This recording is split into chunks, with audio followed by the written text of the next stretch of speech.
What's happening, YouTube? All right. Appreciate y'all joining us today. We're going to get busy here at Sunday dinner. I got a couple of minutes before the show actually starts.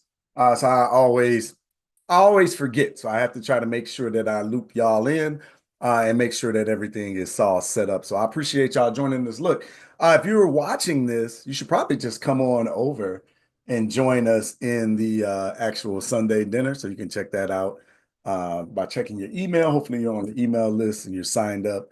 But we're going to get ready to get started here. People are starting to show up here at Grandma's house. If we have this discussion today, what are we talking about today? We are talking about from hustle to ownership, turning side hustles into enterprises, business building, entrepreneurship in the Black community. That's going to be the subject of this particular discussion. But if you come to the Zoom presentation or to the Zoom discussion, I should say, you have an opportunity to be heard. Your voice can be heard. We give you the microphone. I don't know if you've been watching. You see, I turn over the mic, if you will. And I love to think about AM talk radio back in the day, right? You used to call into the talk radio stations. But this is your opportunity to be heard and to discuss amongst the community. All right, but I'm going to spend the last few moments here just getting my mind right for the discussion and operating the show, right? It's May 4th today. So, all right, we're going to have us a good discussion. Hopefully you chime in. I'll be checking in back and forth to see the comments here. If you have anything, you can leave that. If you need anything, you can email support@urbanintellectuals.com. That's support@urbanintellectuals.com. We got you if you need us, right? But let's continue to empower one another and build and grow. And let's get busy today. Let's have some fun today, having a good conversation. Hey, if you're watching this, you can come to if you go to urbanintellectuals.com/Sunday dinner, you can sign up and show up in the actual Zoom. I'm about to go ahead and let our Zoom room in and get started with today's discussion. So, all right, hopefully you decide to do that. Let me start my recording over here. Record. All right. Set this up.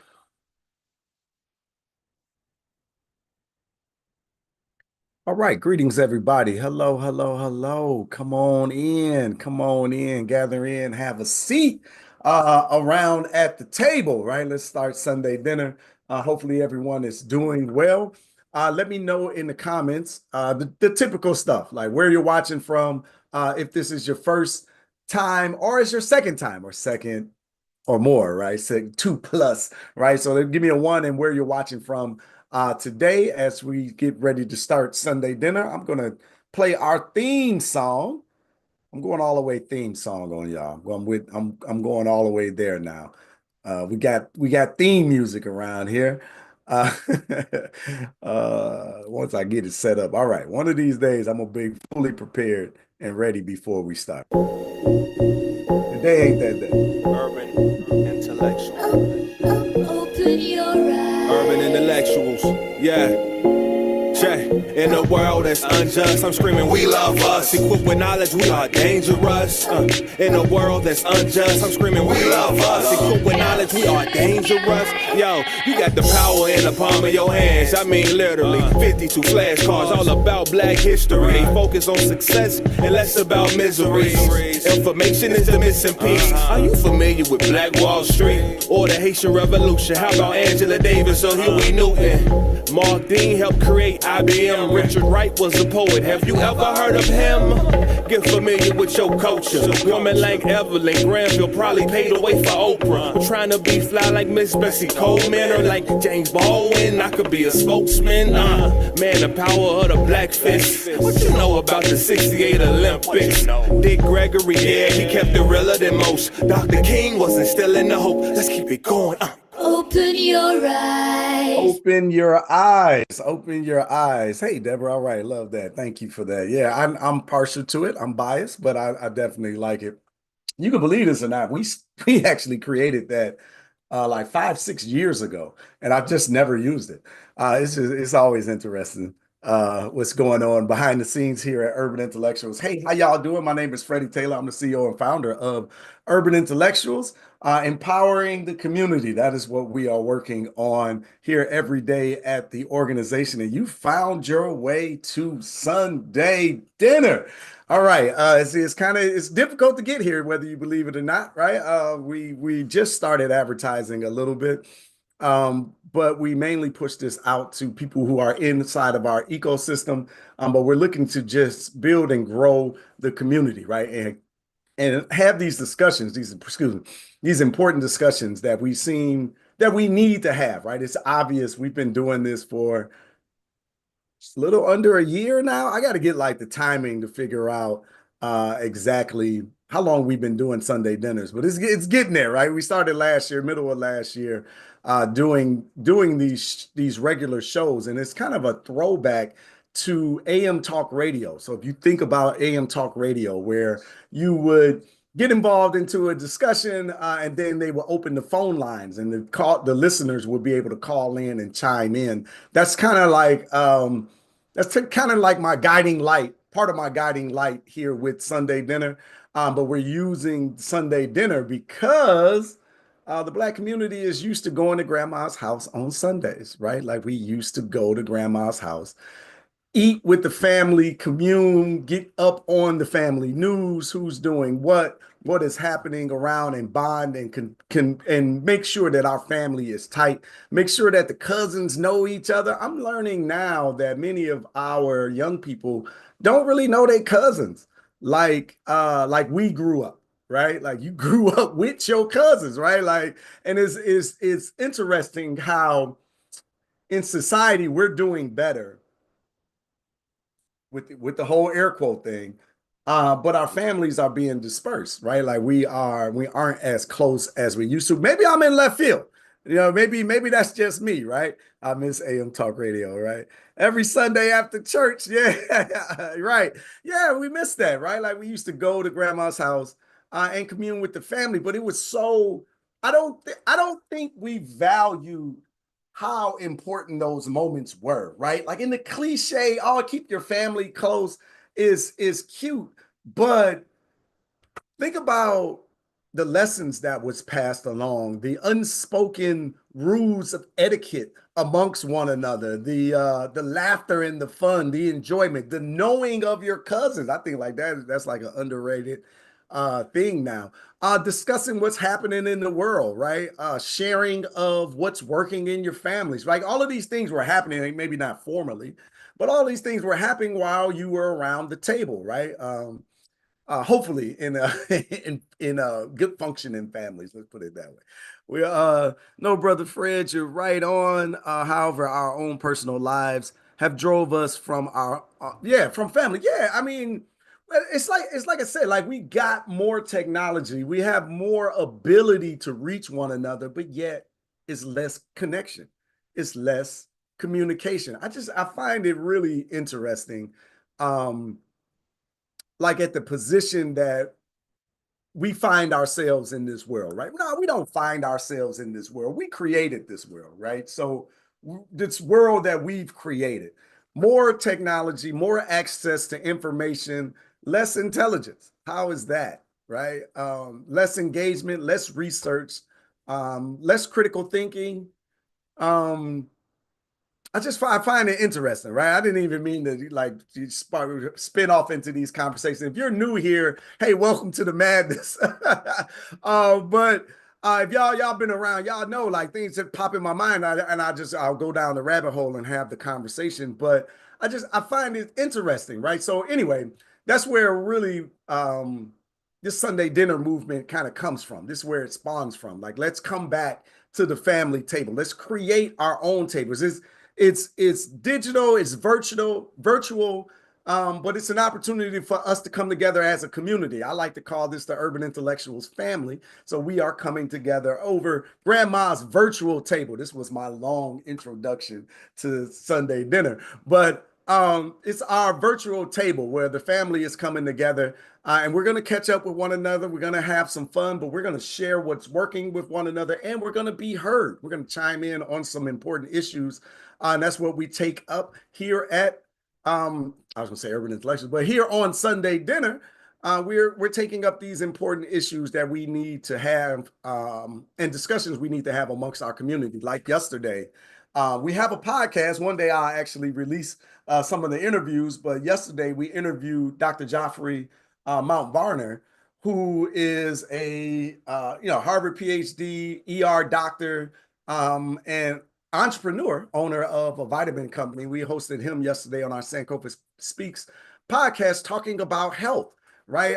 Talking about we often talk about generational wealth, right? Now we're having these discussions around generational health in the Black community. These are important discussions that we need to have and continue to build upon. But those are the types of things that we're going to take up here at Sunday Dinners. Just another extension of what we're doing here at Urban Intellectuals, having these discussions, having these engagements. We're going to have some fun. We're going to toss around some peach cobbler, pass around some peach cobbler. We're going to enjoy, some I was gonna jump into my pork dishes, but let me slow down. I'm sorry, everybody don't eat pork, right?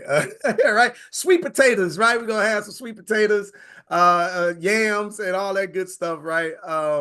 Here as well during our discussions, but we gotta have a lot of these discussions, and there's not a lot of spaces that we can have them. So this is the one that we've crafted here at Urban Intellectuals, our Sunday dinner, right?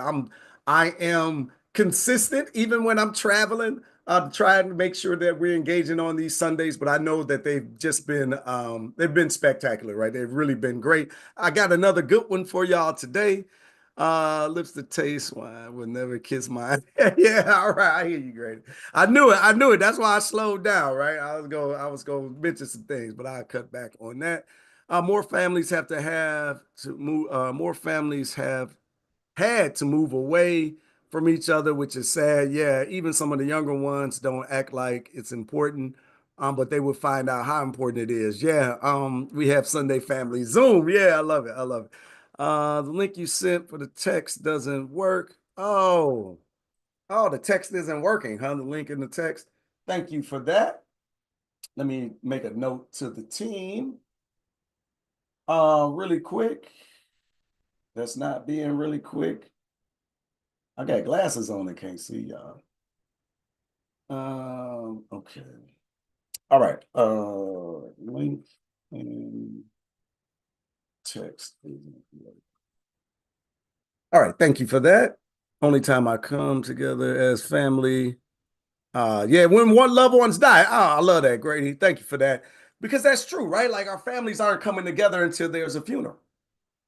Right? And like we got to change this. So this is why I got here, right? I want to challenge you to institute some regular connection with your family.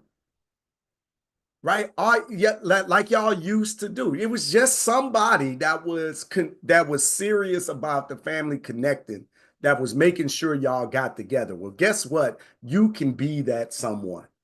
Right? You can be that someone. At least get you a family text, right? Have a text thread where y'all are regularly communicating. But I like the regular communication. I like the fun of it all. But I also like the sharing of what's working in your family with your members, right? Because all of us got households, right? Like the family has got their own households. Well, guess what? We all got similar challenges and things that are going on. So if something is working for you, then why not share that with your family members, right? So I want to challenge you to not just use the family chat to vent, which is important, but actually be one in the family chat that go in and share good information that enlightens and educates and uplifts your other family members. So, yeah, let's try that, right? Group calls work, yeah, and they are fun, right? I know a lot of people have been, well, over the pandemic, people were getting together on Zoom, right? Having Zoom family calls. So I think like all of this is really really important. And y'all, I did not plan on talking about this long, but I just something is on me, right? Something's on what the elders say, right? And something's on my spirit, right? Something's on grandma's spirit, right? And she told me to make sure that I shared this and conveyed this with y'all. So hopefully you take the challenge and be the one in your family that makes the connection, makes the effort, right? We make the effort to set up Sunday dinner here each Sunday. So let's dive in and have us a good helping today. Now, today I did want to discuss entrepreneurship with y'all. From hustle to ownership is my title, right? Hustle to ownership, turning side hustles into enterprises. So let me know in the comments. Give me a 5 in the comments if you have a business. If you have a business, give me a 5. If you have an idea for a business, give me 6. And give me 7 if you're just happy to be here and we just gonna have us a good discussion, right? So well, okay, we got a couple of business owners, right? All right, Ramona. Right, I love it. I'm just happy to be here. Hey, Grady. All right, Marcella. I love it. Karen. Who's that? Who's chiming in? That's right. Anna? Oh, you just might be unmuted. Okay. All right. We're pretty free flowing around here. I see a lot of 5, 6, and 7. I would love to have my own business. Hey, all right. Somebody who has your own business, unmute your microphone and say me. Me. Me. All right. I heard that. Was that Karen? Me. Me. Me. Yes. Karen. Is that Karen? Yes. I said me. Karen said me. Yes, Karen. All right. How you doing today? Fine. How are you? I'm glad to see so many people. My peeps are here. I love it. Yeah. We getting it together, right? We getting it together. I see some me's out there. All right. What made you start your business? I'm kind of curious. Well, my Oh, business me. is Yeah. oh, I'm sorry. Are you talking No, go to for anyone it. in particular? Okay. I'm Karen and here in Washington State. And my business is a little bit different. I'm a historical actress. And I have a one-woman show that I've been doing for the last 8 years on our Black history. And it's not a speech, it's not a sermon, it's not a lecture. It is a dramatic performance of our history from slavery all the way through actually the 70s. And then I go into HBCUs and our contributions and innovations from military to science to math to all those kinds of things. And I name people and dramatize certain historical figures that maybe you people have not heard of. Mhm. So that's my business, and I'm trying to get it going. I'll go wherever anybody wants to see my show. First of all, wow. Yeah, people in the comments like, oh, that's amazing. That's so amazing. Like, oh my goodness. Um, I'm like stunned. Okay, so wow. What made you start the business? What made you wanted to get into the business?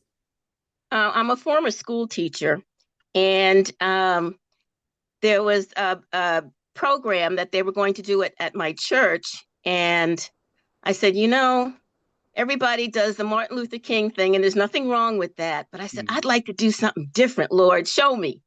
So I wrote up something, and it's about a 30-minute type presentation, but I guarantee I can keep your interest. I have gotten standing ovations. I've been to several states to do it. I've been to many churches to do it.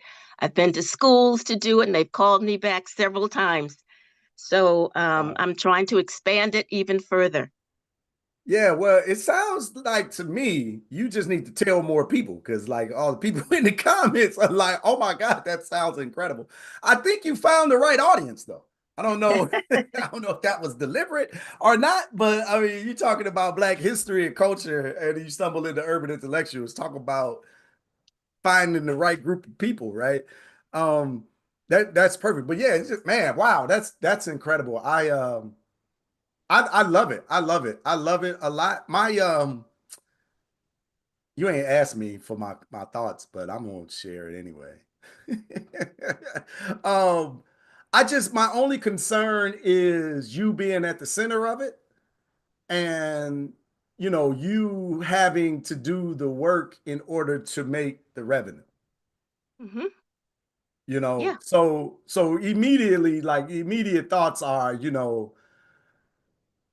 um, because you can almost turn, yeah, not even almost, you can turn that into like a speaking, like public speaking. Like, so I think about the public speaking model. Let me put it that way, right? Because when you speak on stage, that's not the only form of currency, right, that you make. That's like just the start of it. So like the production can be recorded, obviously, and then you sell and monetize the performance over and over and over again. You can write a book from that, from your experiences. There can be, you're a teacher, so, putting together lesson plans based around the content kind of all makes it go together. Is any of that making sense? I know you didn't ask for no advice, but No, it does, and I do understand that. I think I have several presentations. Not only that one, that's my baby, and it's called A Brief Walk Through African American History. I have written and performed others. There's one that I have done called A Conversation with Martin Luther King, and it is an imaginary conversation of an old woman named Ada Jetta who's baking biscuits and who knocks on the door? But Martin Luther King. And we have a conversation. And it was very well received. And I've done quite a few other things, but I want to expand it. I want other people to see it because I know you would enjoy it. yeah, where are you located? I'm in close to Seattle, Washington. Seattle, Washington.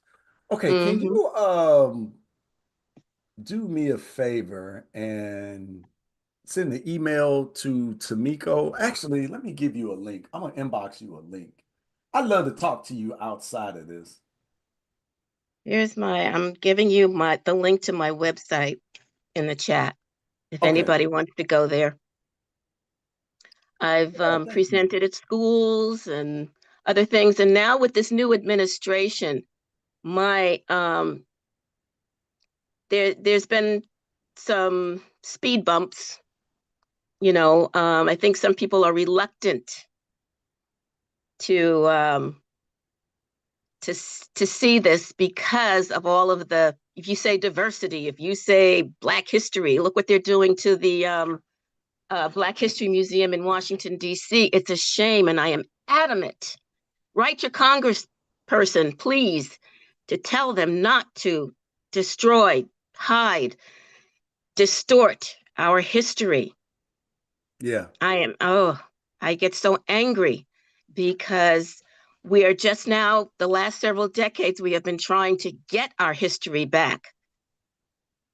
yeah, yeah. And now they're trying to make us invisible again, but that ain't gonna happen. That That ain't ain't gonna happen. that ain't gonna happen. I love it. Hey, I inbox you like a calendar invite. Let's talk. Okay. I think Okay. yeah, I like what you're doing. I like it. I like it a lot actually. Great. Um, but yeah, let's talk. Let's continue this conversation next week or later this month.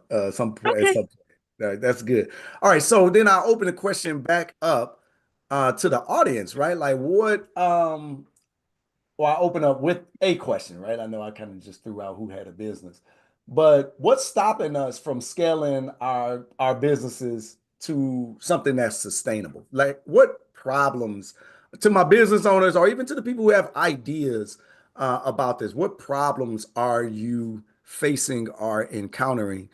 Somebody can raise your Zoom hand, jump into this discussion. And I do, oh, okay, let me throw out a couple of questions. And then y'all can raise your hands and then come in and address any of them. I love the what issues are we facing, even if it's an idea, right? I just got an idea, I don't know what to do next, or hey, I got this business, I'm making a couple of $100s a month, I'm trying to figure out how to make a couple of thousand. Hey, I got this business, I'm making a couple of $1 million a month, I'm trying to make 10 million. I don't know. All right, hopefully that's your issue. But then second to the question, my second question, yeah, okay. My second question would be, should we be pursuing entrepreneurship? Right? Let's go even back before we get to, hey, I got a business idea, I want to jump into something. Is this something that we should be promoting to our children, to the community? Should we get back to, hey man, get yourself a good job, work there for 30, 40 years, and stick and do that type of work? Like where y'all at on that framing? Brother Grady, come on into the discussion, good sir. Hey, thank you, Freddie, and good afternoon, urban intellectual family. I pray everybody is well. I just want to address that question, Freddie, that you just mentioned. What's stopping us from building wealth? Mm-hmm. One is, our lack of imani, one of those Kwanzaa principles, faith in one another. Another one is ujamaa, meaning supporting the black businesses, not just supporting black businesses on Black History Month, but supporting black businesses every day, keeping that dollar within the community every day. And Mm-hmm. Freddie, I just want to ask you a question. You posed a question: should we get back to those days of just getting a good job? Mm-hmm. Freddie, what have that gotten us? Working for them folks and making like 80,000 to 100,000. What in the hell have they gotten us? Mm-hmm. Look at the athletes, Freddie. Look at blacks in media. Look at somebody like Stephen A. Smith. He just got that bag, quote unquote bag. This Negro can't say nothing to lift his people. ESPN is daring him. And you bet your bottom dollar they gonna work his black off. Cause them folks gonna get that money off of him or any of us that they pay us that a lot of money. So, that question, Freddie, that's dead. That's been dead since Dr. King closed his eyes. And that Yeah. was not his vision before he closed his eyes for us just get a good education and go to work for them folks and make good money. And that's that. Hell no. That ain't the solution for you, huh? That ain't the solution, never been. If there was, why did Dr. King, before he died, met with the Honorable Elijah Muhammad? Because the Honorable Elijah Muhammad gave him a vision. Hmm. And, Imani, keeping that money in.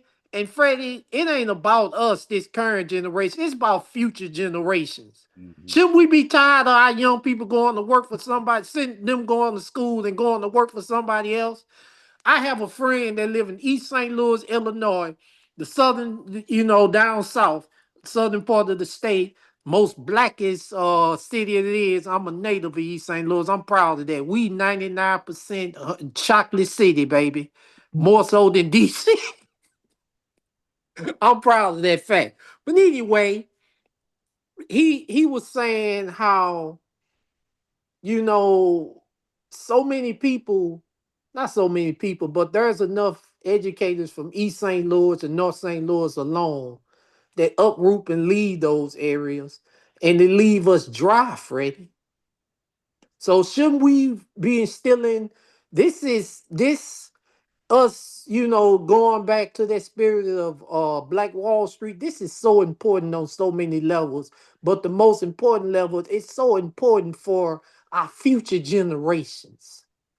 Because when you die and you have a good job, you can't leave that good job to your kids. I'm sorry. But if you just had a watermelon stand or a fruit stand, you can leave that to your kids. I have a friend in St. Louis, and he's been my barber for 27 years. When he closes his eyes, he can pass that business on to his son, just like his dad passed it on to him, instead of a damn bank. Don't that make sense, Freddie? Yeah. So I'm just, anxious to hear the rest of my family and urban intellectuals. Thank you, Freddie, and my family for allowing me to speak. I enjoy this, man, and I wish I'd have zoomed in last year, but better late than never, baby. Peace and That blessings to my urban intellectual family, and I love y'all. Let's keep doing it. Let's not talk about it. Let's be about it. Peace. I love it. I love it. Thank you for sharing, brother. Appreciate you. Glad you found your way here. You make me think about a lot of interesting things. And brother Bear, I got you coming up next. Um, it makes me think about a lot, right? One, he talked about the future. This is really about the future, right? And I don't think we really see it. I don't think we fully understand that statement, right? Like, what about the future?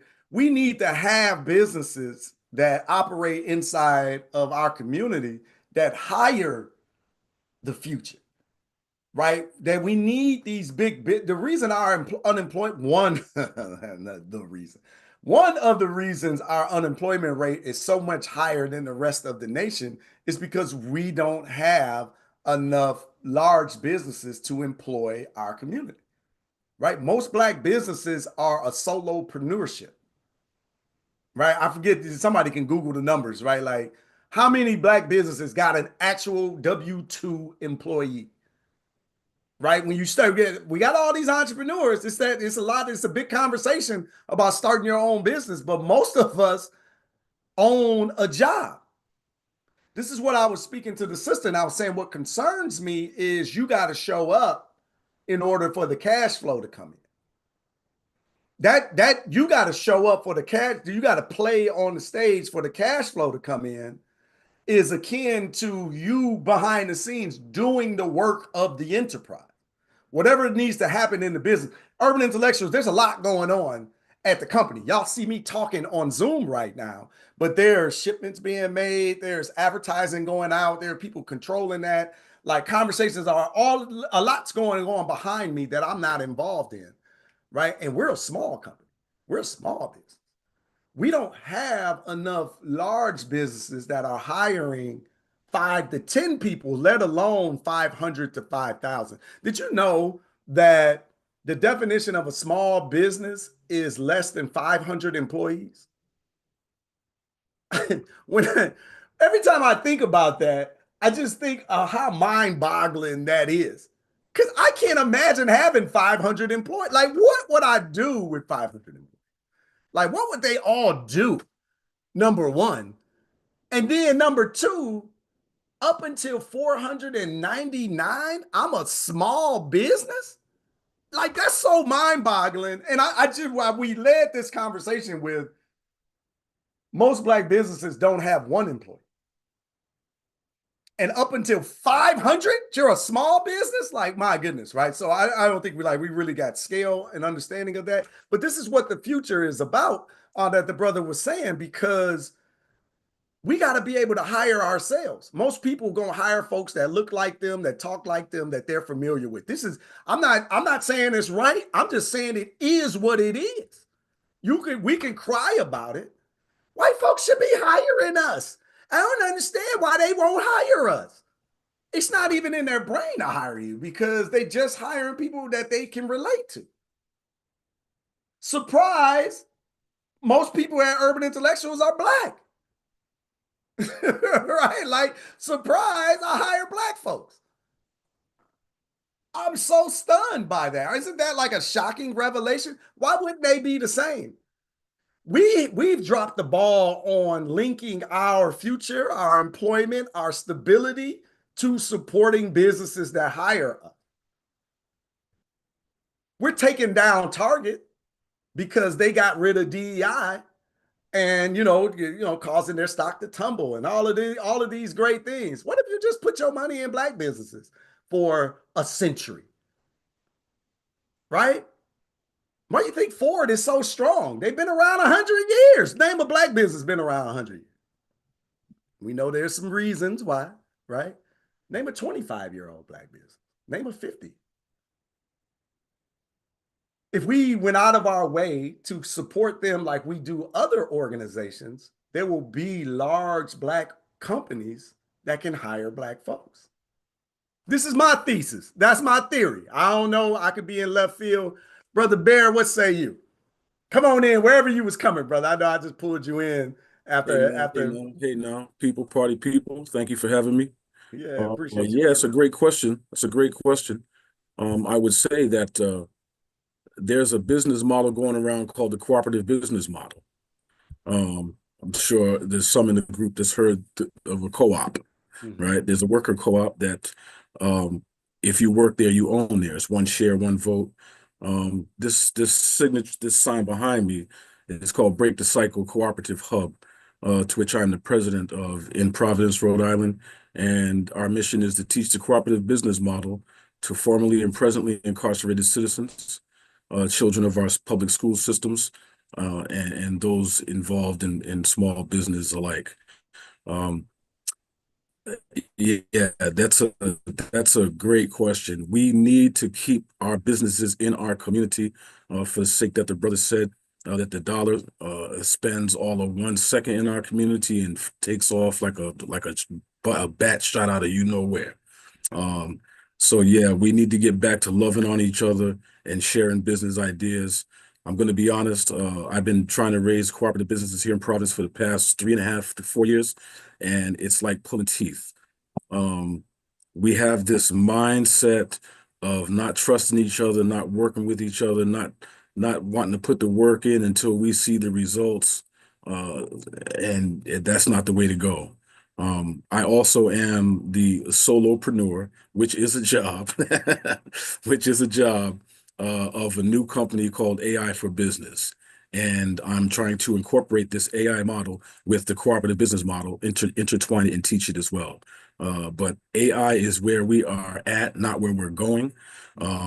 We can't be afraid of it. It's not going to replace jobs. It's going to make more jobs if you know how to play the game.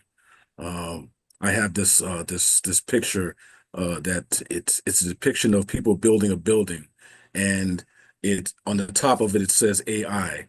The caption reads, "We can't let them build this building 100 stories high before we try to get in the door. They ain't gonna let us in.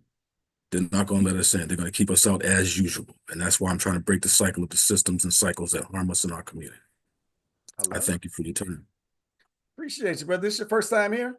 Yes, sir. Yes, sir. I'm glad I came across the email, and I'll be here every Sunday. I love it. I love it. Well, welcome, brother. God. Welcome. We appreciate you. Grandma been looking for you. I wasn't gonna say nothing, but I'm glad you said it.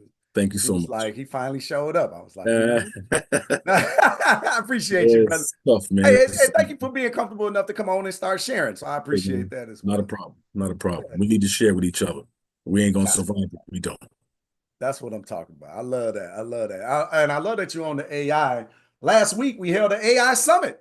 All right. Everyday AI for the Black community. Yeah, we are definitely we got our thumb on a lot of things here in our urban intellectuals community. But I definitely believe in bringing the information to the people. Like you said, we can't wait for it to get built 100 floors and then be talking about how can we get in. Like we should have been, we already should have been there, right? But we definitely are behind, and we need to hurry. We playing games with should and could we be using AI, and is it ethical? It's gone. That question, that was like 5 years ago. That's over. These folks are running with this thing. And if we're going to be solopreneurs, I was a solopreneur for a long, long time. No diss to solopreneurs out there and your dream. Keep grinding. Let me tell you that. But with AI, I wish I would have had AI 20 years ago.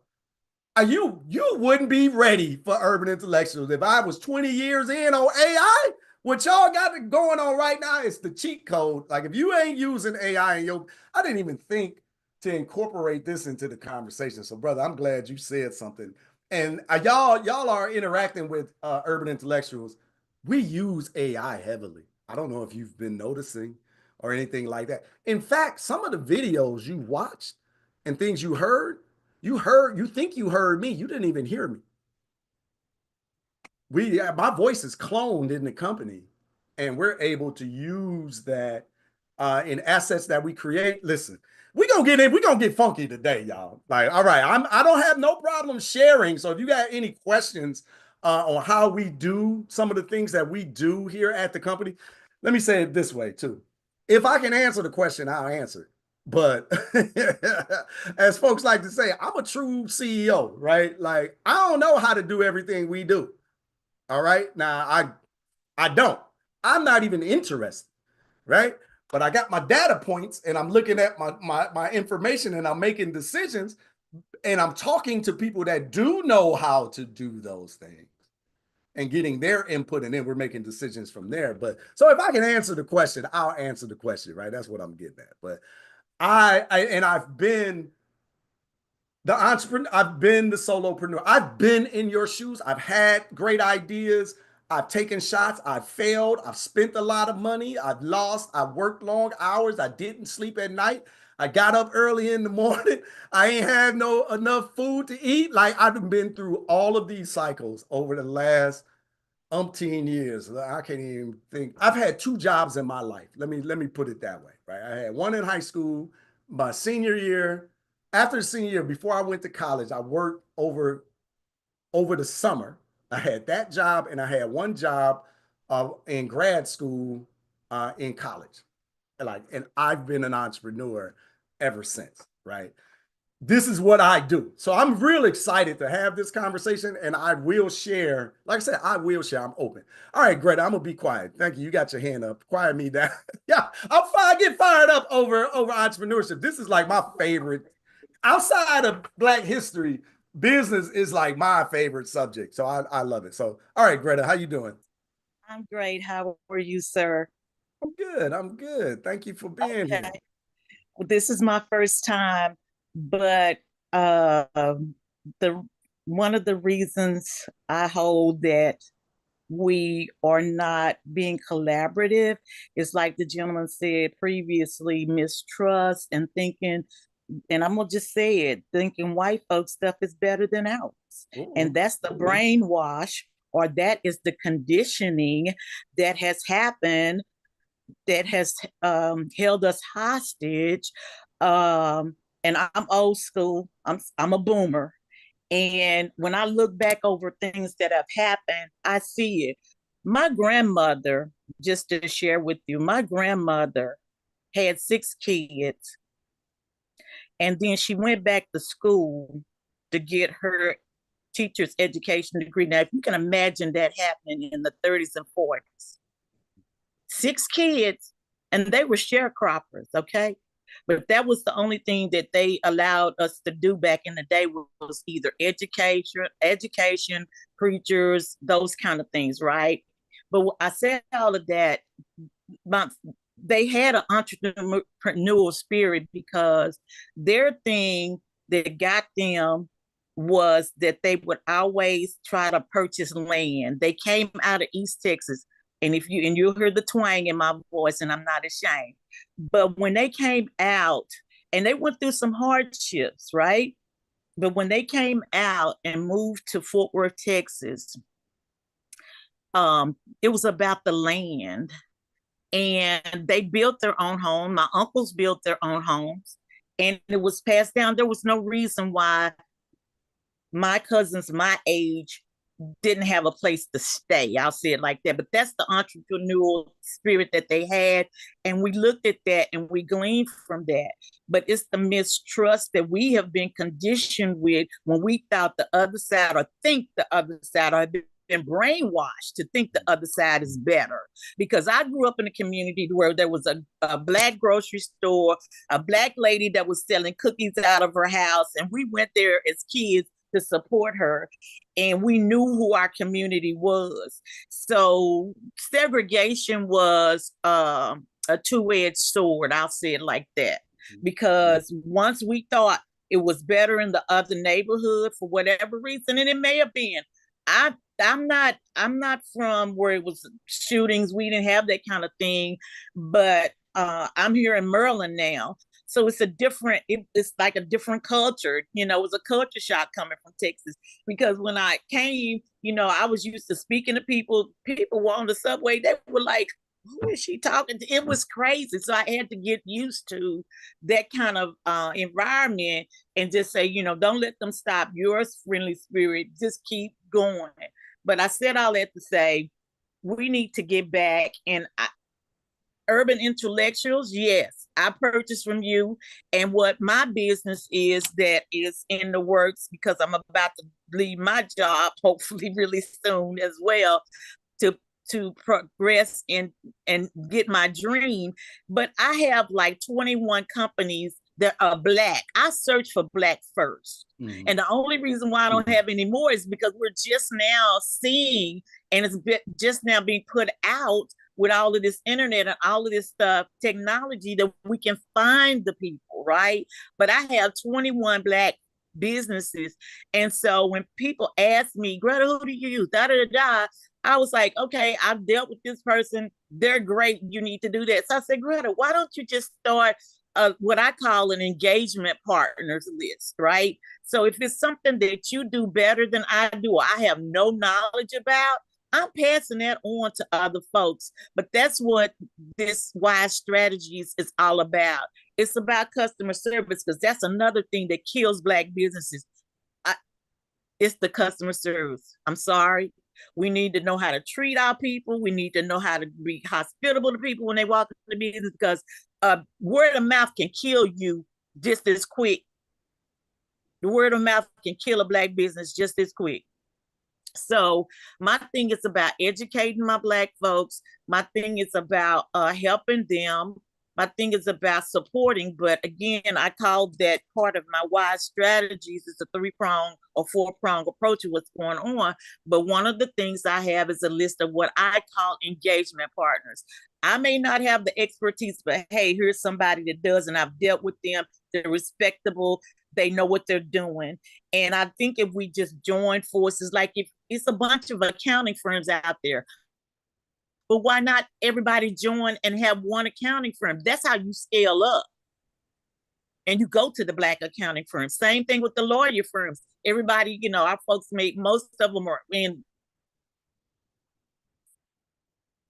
Oh, Word of mouth references is about the But best you why can not do. about a conglomerate of Black business attorneys or lawyers? That's what we need to get to. And that's how you scale up. But we got to trust, we got to forgive and trust and move on. Thank you. I love it. I love it. Thank you for sharing, and thank you for being here. Right, I definitely appreciate your first time. I appreciate all of y'all. Right, but first time people are special, especially when they come on and they actually engage and share. Grandma likes that. You might get an extra piece of pie, pumpkin, sweet potato I love pie. your products too. I'll just say I love your products. So people ask me, I was like, have you been over to Urban Intellectuals? Yes, I've supported you. Yes. I love it. Thank you. Thank you. And hopefully you think our customer service is on point as well. So that is definitely something that we do. I mean, she brings up a lot of good points and issues, right? Customer service in the community ain't been the best, right? But that's because, right, we operating from the solopreneurship, right? Like a lot of times, right? Not all the times, right? But a lot of times. And, I don't know. I think we have a low tolerance for Black businesses. And I don't think it's fair, right? You get terrible service from those Chinese food spots in your community, and you go back week after week. You get terrible service inside of McDonald's. You ain't had no ice cream since the 90s. But we do all of these things in other people's establishments. We accept these things in other people's establishments. But the one time a Black business does something that you don't agree with, not only are you not going back, you telling everybody that within earshot never to deal with them because they gypped you out of 37 cents. And it's ridiculous, right? But I will say I push Black businesses on Black people. But I'm first to say I don't think you should support a Black business with terrible service or a faulty product just because they Black. That being Black is enough to get me there. It's enough to get me there, but you're gonna have to deliver. And I'm not taking no shitty service. Y'all, grandma let me curse. Y'all, she don't let y'all curse. She let me curse. So I'm her favorite. But you're not gonna give me shitty service and get my money, right? It ain't gonna happen, right? You can't lean on, man, support a brother or sister because we Black, and then you giving me terrible service or inferior product. Like I'm not excited. I'm showing up, brother or sister. We got an opportunity, but I'm not going to accept substandard products, right? I heard, Tamiko, I got you coming, and then Jantra. I heard it said that we use the boycott wrong in the Black community. we shouldn't boycott white businesses. You shouldn't be spending your money there if there's a black alternative. That should just be the end of the conversation. Mm-hmm. You should be boycotting black businesses. Those black businesses that's in the community, that's taking up space, that's taking money out, that's delivering shitty service, inferior products. You should boycott that business, but you should let that business owner know, hey, check it out. You got 30 days to get your shit together, or we gonna run you out of business, and then we gonna put a brother or sister in here that we respect and like, and we're gonna support them having the success you could have had if you deliver quality service and products to your business. I think we should challenge our entrepreneurs. I don't think you should just shit on them, right? I think you should challenge them to be better. This is the same in all across our community. When the teacher ain't delivering, you challenge that teacher, and then you challenge that teacher, then you go to the principal, you challenge them to get it better or get you a new teacher to put in front of your students, right? But you got done. What comes with those demands, you got to show up, mama and daddy, granddaddy, grandparents. You got to show up and show out in support of that child. You can't just go in there whining and crying. But it's the same in the businesses. We got to hold each other to a higher standard. I think that should be across the board. In a lot of ways, right? A lot of ranks. And that's not what I wanted to say, though, but I did want to say, I'm fired up today, y'all. Well, we have to tell them what's wrong, Freddie, and give them a chance to correct it. Exactly.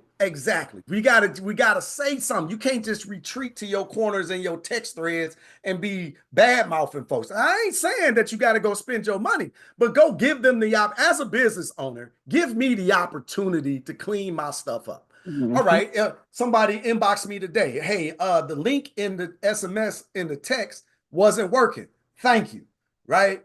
She didn't say, oh, I ain't never going to Urban Intellectuals. They text me and then the link didn't work. That's a trash business. That's why I don't support black business. Right? Like as if we can't miss something. Right? We're good. We're not perfect. Right. And I like to say, tomorrow we'll be better. We'll get better. But you give me an opportunity to get better. I inbox the team. They've already started to check the links to see what might have happened. Right. It could be user error. It could be our error. I don't know. But give me the chance to clean it up. I can tell you, let me stand, as they say, for Urban Intellectuals. I can tell you that we actually care. We actually care. We actually care. There are discussions behind the scenes about our customer service. We have this conversation regularly. We actually care. Y'all are our customers are our family members, right? Y'all literally, y'all are the grandmas. I see my grandma in you. I want to be the granddaddy that in the future. I hope my children are listening. In the future, I want to be that granddaddy, right? I want to be like y'all, showing up for my family. So we actually care. So that's like a thing for us. And then the other thought that I had was, I can't remember the book. I feel like it's Charles Woodson's book, Miseducation of the Negro. I can't recall where I got this from, but we neglected selling peanuts to black folks. Somebody was talking, and it made me started to think that we got too good to sell to our community.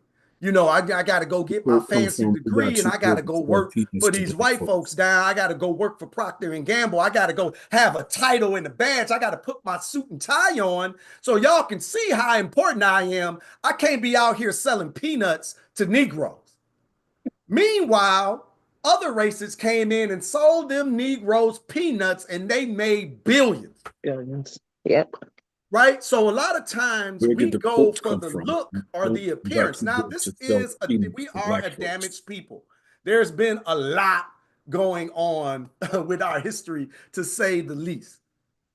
But we gotta wake up from this psychosis that proximity to whiteness means success. Mm-hmm. Right? And let's also be honest, money can't save you. It ain't enough money in the world that can save you. So there's something else that we got to be conscious about building, which is why I try to make sure that you're going to engage with your family, that you're building strong communities in your neighborhood, that you're investing in the children in the future. We got something bigger than we gotta build in just the bag. The bag is important, but as you can see, it can be taken away as well, right? We know, I mean, Shannon Sharp's just the most recent, but I mean, these Negroes, they just put their chain head with in the two bear trap, right? Like, I mean, anyway, I don't want to go there. I don't want to get gossipy. a chain with two links. If one is broken, you don't have any support. So Yeah, you exactly. gotta build. We definitely got to build bigger. All right, Tamiko, I'm gonna be quiet. Let me get out. Let me try to get out of this because I don't need y'all.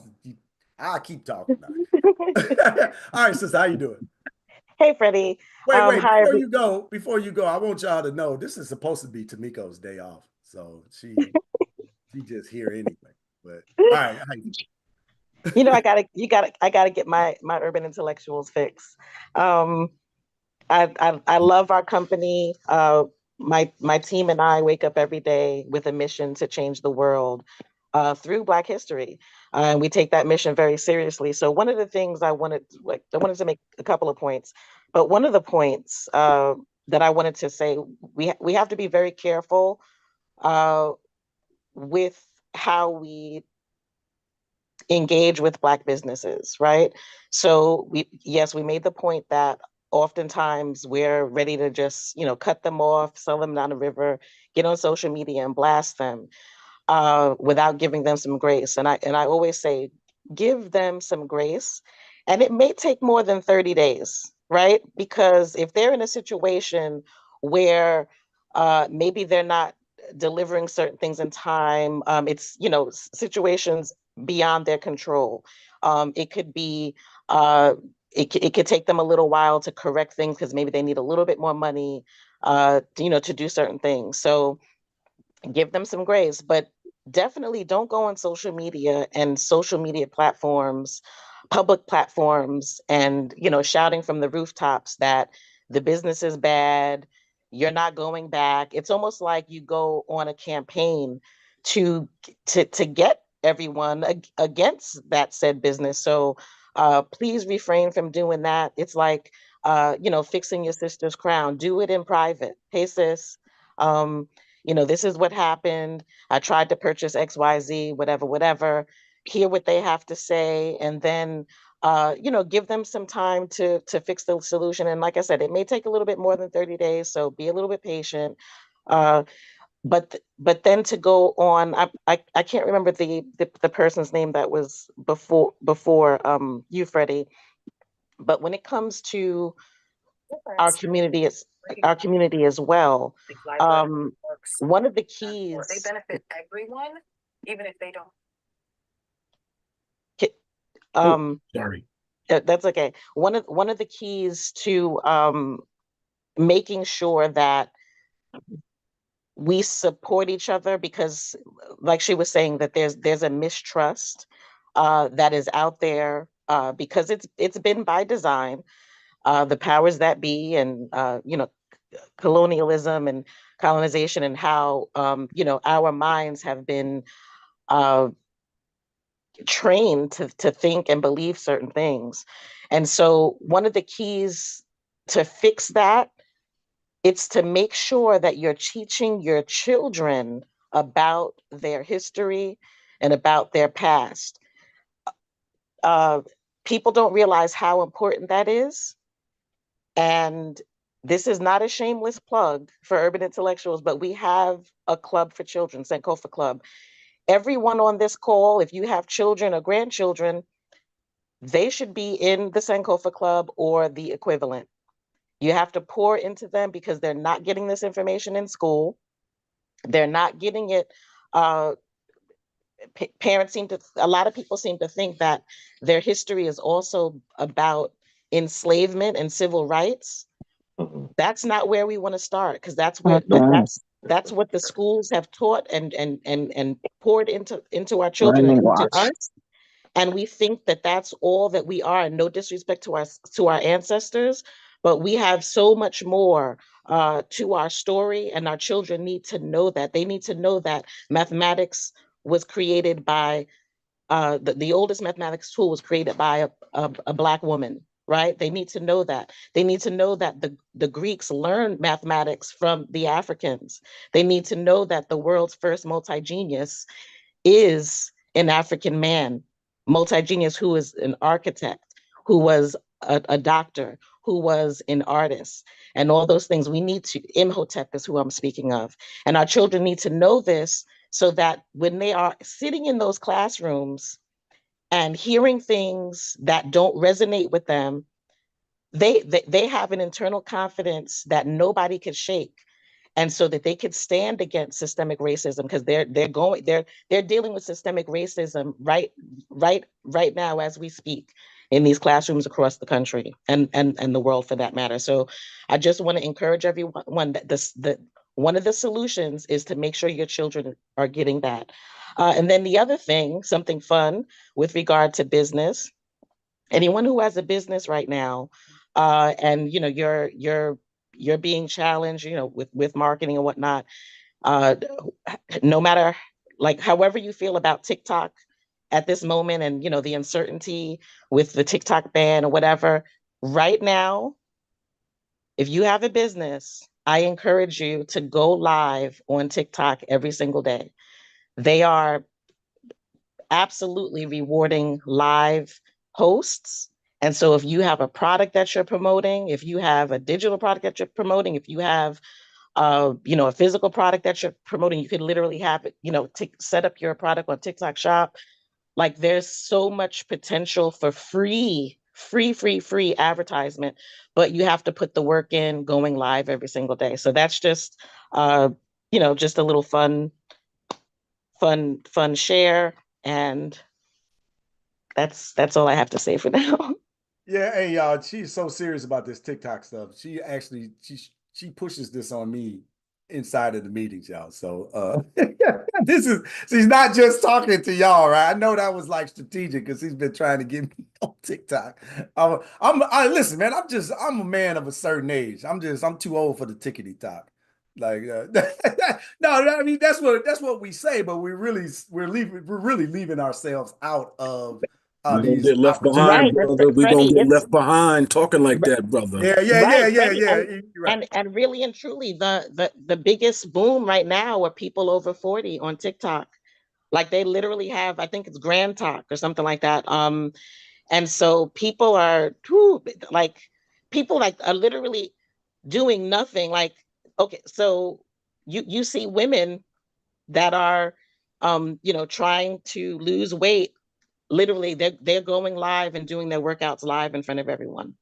And then what they do is, like, say they're a part of the TikTok affiliate program, which doesn't take a lot to become a TikTok Shop affiliate. They're actually approving a lot of people before you get 1,000 followers, before you get 5,000 followers. If you want to know, I could show you how you could get your TikTok link. I've done it. But anyway, they're literally just wearing their fitness vest or something that they bought from the TikTok Shop and working out. Like, if you're not shy and you don't care about, you're not conscious about what you look like, people are making, like, it's mind-boggling to me what's going on over there. So it's like a lot of organic traffic that's happening, right. And listen, algorithms change at the drop of a hat. So if you don't implement it fast, this might be obsolete in a month. But right now, Maybe it's next week. working. Yeah. All right. Thank you, Tamika. I appreciate that. She's always pushing. She's a TikTok pusher, y'all. Is he the TikTok push? Yeah, tickety talk. That's what I call it. I'm old school like that. But no, listen, I'm all for the hustle, right? The grind, like, you got to get it while it's getting. I'm telling y'all, I've been through all of these cycles. Like, I can tell you down to the year. I remember 2014 when Facebook changed their algorithm. I literally did a post and a video called Facebook Bitch Slap, because that algorithm change in April of 2014 really altered my business. Like, I was winning in a situation like Tamiko was talking, and then overnight I woke up, the money was up here. I woke up, the money was down here. And like that, it like literally happened overnight. I remember that. I remember when Google did this penguin change in 2012. Like I've been in this game, in this organic traffic, all of that, which is why I don't really like push that. And Tamiko now, like I'm like talking behind the business, but that's why we just buy traffic. We just spend and buy ads. Like it's a lot simpler. The more money I spend, the more eyeballs that get on whatever my offer is. And if I can increase my conversion rate to make sure that I'm paying off those ads and we still make money, I'm trying to scale that to infinity, right? Like that's the model on in the internet. Like you can hustle. I mean, you got to hustle to get the money to even have the base to start advertising and to gamble with. I didn't wake up just buying traffic, right? Like we spend, folks be like, this why like I laugh, right? When people be like, oh, somebody could just, start selling flashcards. I'm like, yeah, anybody could, every business can, garner competition, but we spend money. Like the reason y'all here is because our marketing budget is hefty, right? So if you're gonna compete with us, you're gonna have, and here's a little secret to business that I don't think a lot of us have figured out. Just because your product is better, don't mean you're gonna win.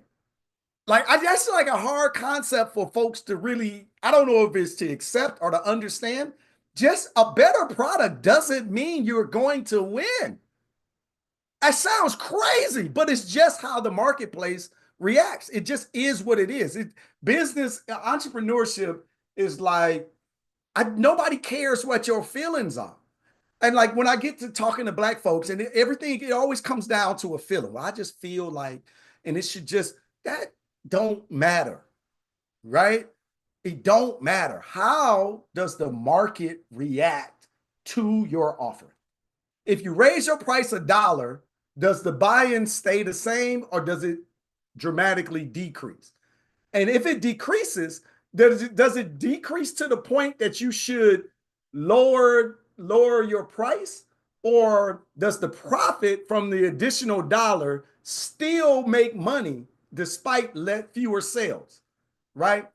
So there's a science behind business and particularly advertising. It's really a science behind your time that you're putting out. So we talk about TikTok and, organic content and going live and doing all of these things that take effort and time.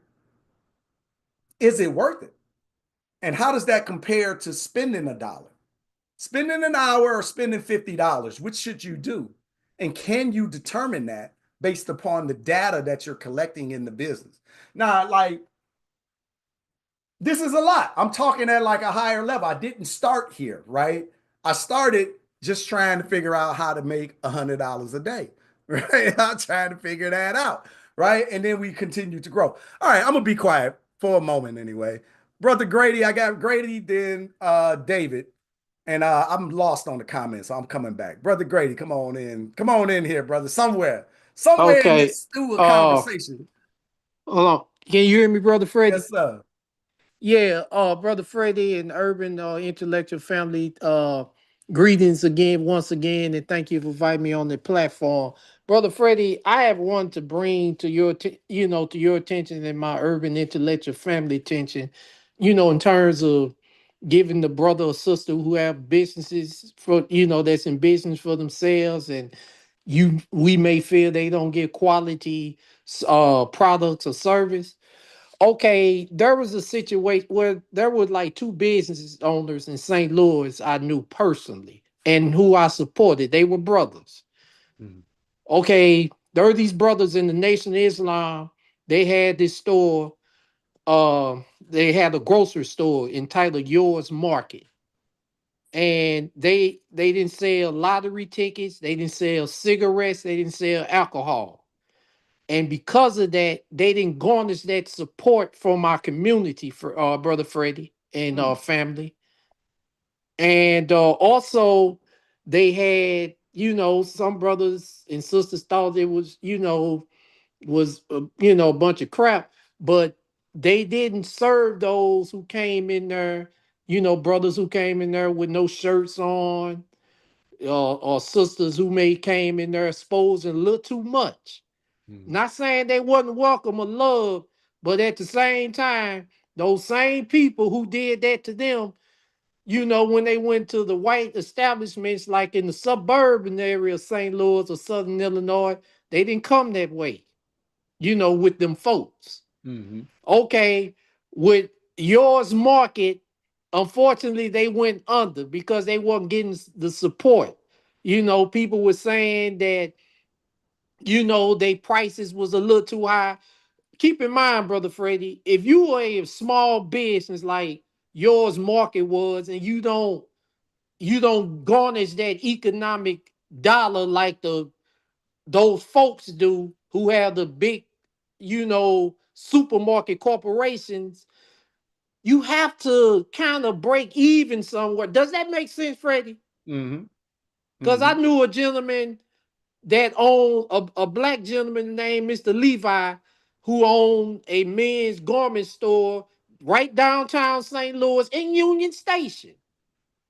Well, you know, he had quality clothes, but he couldn't get our young men and our older folks to, you know, come do business with him, and he had to set his prices high.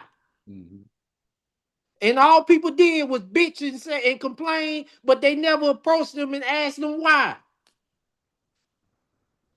And so, you know, Mr. Lee J had to, you know, close business. And then I give you another example. This gentleman named Sterling Moody. God bless his soul. You know, this brother was the first black man in the St. Louis region to open up a quality supermarket in two locations. Two locations. One was Riverview Drive in the northern corridor of St. Louis. That's in the burbs where a lot of black folks live. And I remember one time I had a conversation with an elder, one of our elders. And you know, she was like complaining and bitching to me saying, oh, he don't have quality this and that. And he don't have enough on the shelf. Okay, again, Freddie, Mr. Moody was a small black business owner. And all those people, black folks that live amongst his store, guess what? They got in their car and drove to the white store. He had a store in Southern Illinois, my hometown, East St. Louis. Shout out to East Boogie. But we did the same damn thing. Saying, oh, he charged too much. He don't have enough. And then, okay, one more story. The first black mayor of St. Louis, Freeman Bosley, God bless Freeman. This was years after he left office. Freeman went into business with two other brothers, and they opened up a barbecue spot called Jake's Barbecue. Me and my best friend used to like posse up, go there every Friday to give our dollars to Brother Freeman Bosley. So Freeman didn't get the business like he should have. Also, me and my friend was saying, okay, black folks, you trust Freeman to be the mayor of the city of St. Louis, govern your city, and he's also a established lawyer. But you don't trust him to represent you in court, and you don't trust him serving you barbecue, but you will take your hypocrite, you know what, to Applebee's and get some ribs. I don't do pork, but get some steak. A barbecue steak sandwich from them, but don't trust Freeman, but yet and still you voted for him to run your city? Come on now, make it make sense. Yeah. So, and then another thing, Freddie, this goes out to our young folks. There are some people, you know, God bless Magic Johnson, you know, who coming back and open up coffee shops and movie theaters, you know, where the Crips and Bloods, you know, do their business. But in order for Magic to sustain, we have to respect the fact that that's our brother, and we should not be doing things that will hurt his business, like lauder in front of his business. That's a huge problem for black business owners. I don't care if from St. Louis to California. That's a huge problem for Black business owners. We're not saying this because we're too afraid to say that, but our young people love it in front of there, intimidating our elders from going in. Because the first thing our young people go, you got this, you got that. Then they gonna what? Turn around and rob them, unfortunately. Then they go in the damn store and steal something. So the Black entrepreneur, yeah, quality is everything. But like other people who spoke before me, there's reasons behind that, and I'm just giving you from my standpoint. And all these businesses I mentioned, especially the brothers who are on the supermarket, well, hell, they was practically having go for broke prices. And I remember they was giving stuff away free. And I remember my brothers in the nation that own yours market, I used to like clock, every Saturday. I was working as a tip employee. Every Saturday, the money I made from carrying luggage for white folks to the petty Black bourgeoisies working at this hotel in the suburbs. That money that they broke out to me, them little small dollars and little small quarters, added up. And I used to go spend that with my brothers at yours market. And now, granted, I didn't have a car. I was on the bus, the BUS. And I stayed downtown, but I used to catch the bus to spend money, not only with yours market, but with Mr. Sterling Moody.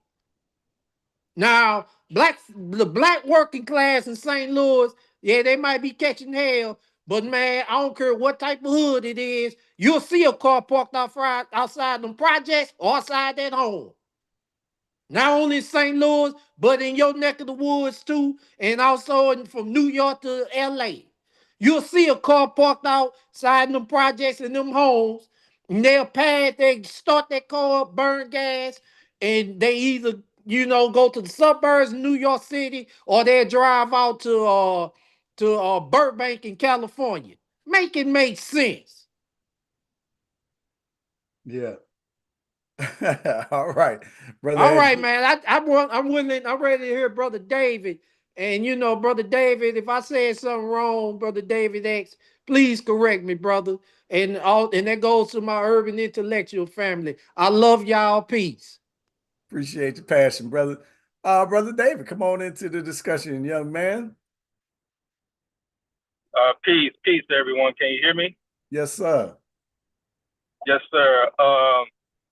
Yeah, the brother didn't say anything wrong. My uncle was actually part of starting a York food store in Atlanta.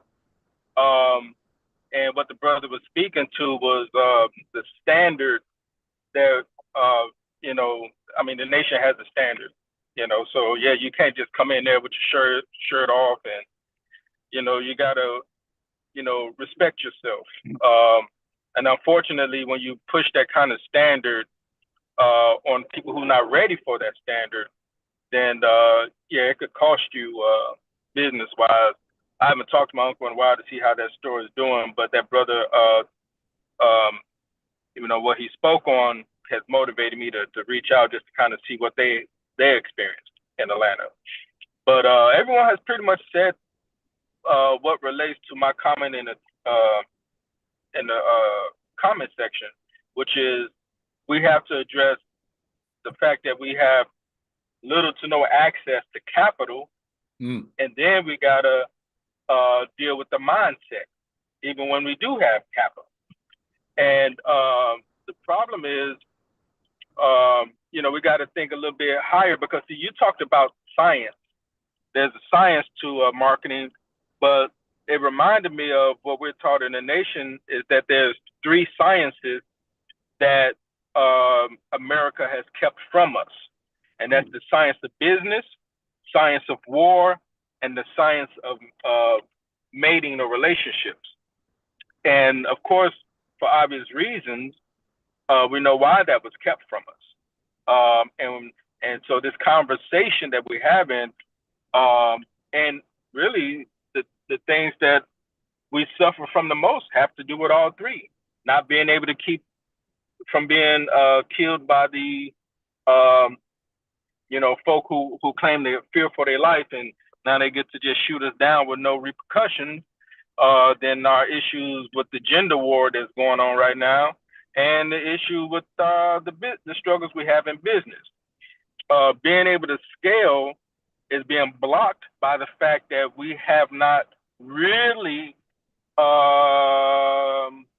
accounted for, we don't really appreciate what has happened to us and what continues to happen to us.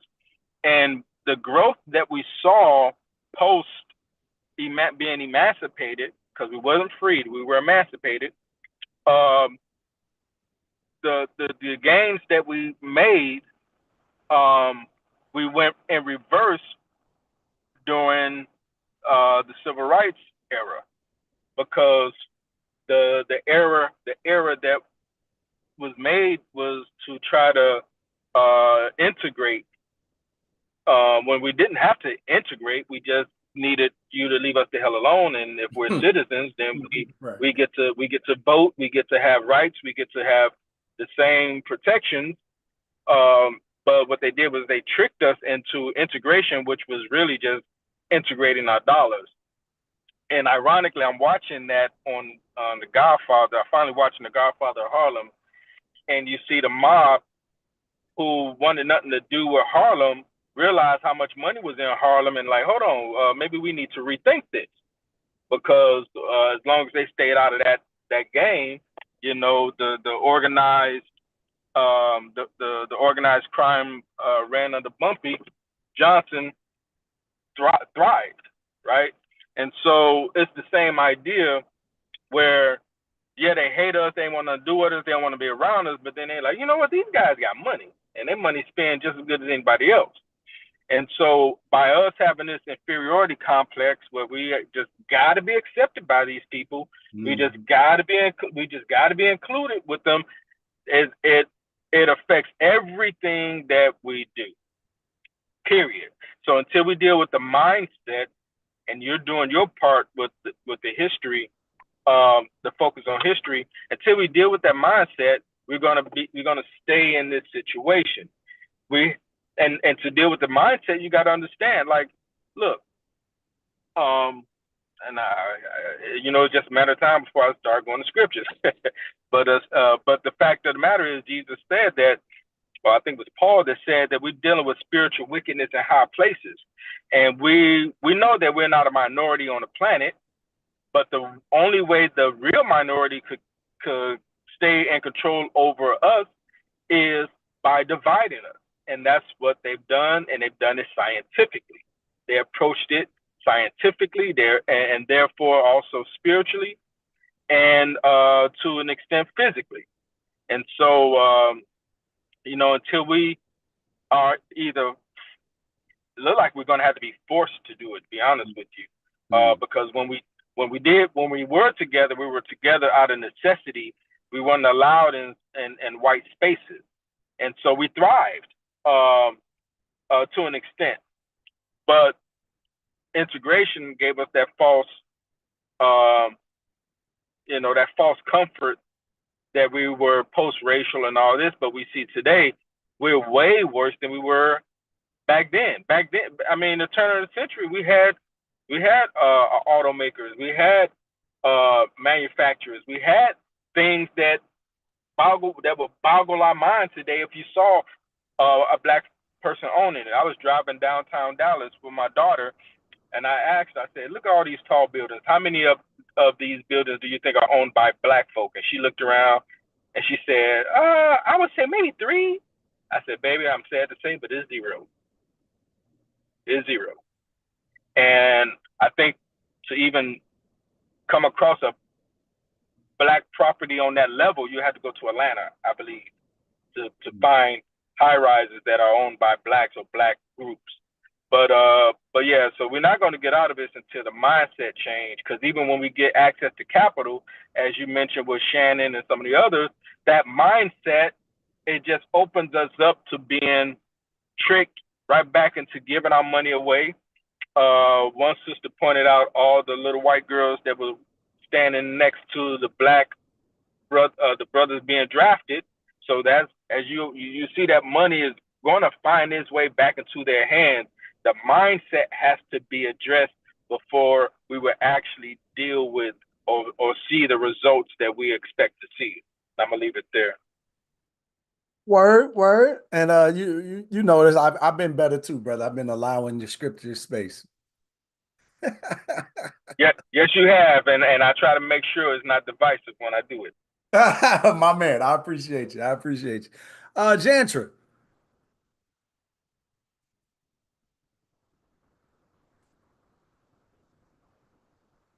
There you go. Okay, sorry about that. No worries.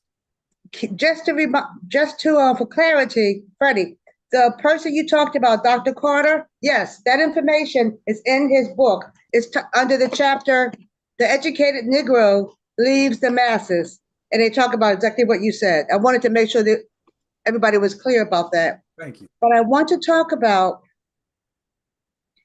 it's important to understand the stats that this system gives us, all of it, from the number of our children who are in college, about the number of how many of us, why are we still the minorities? We have been 12% of the population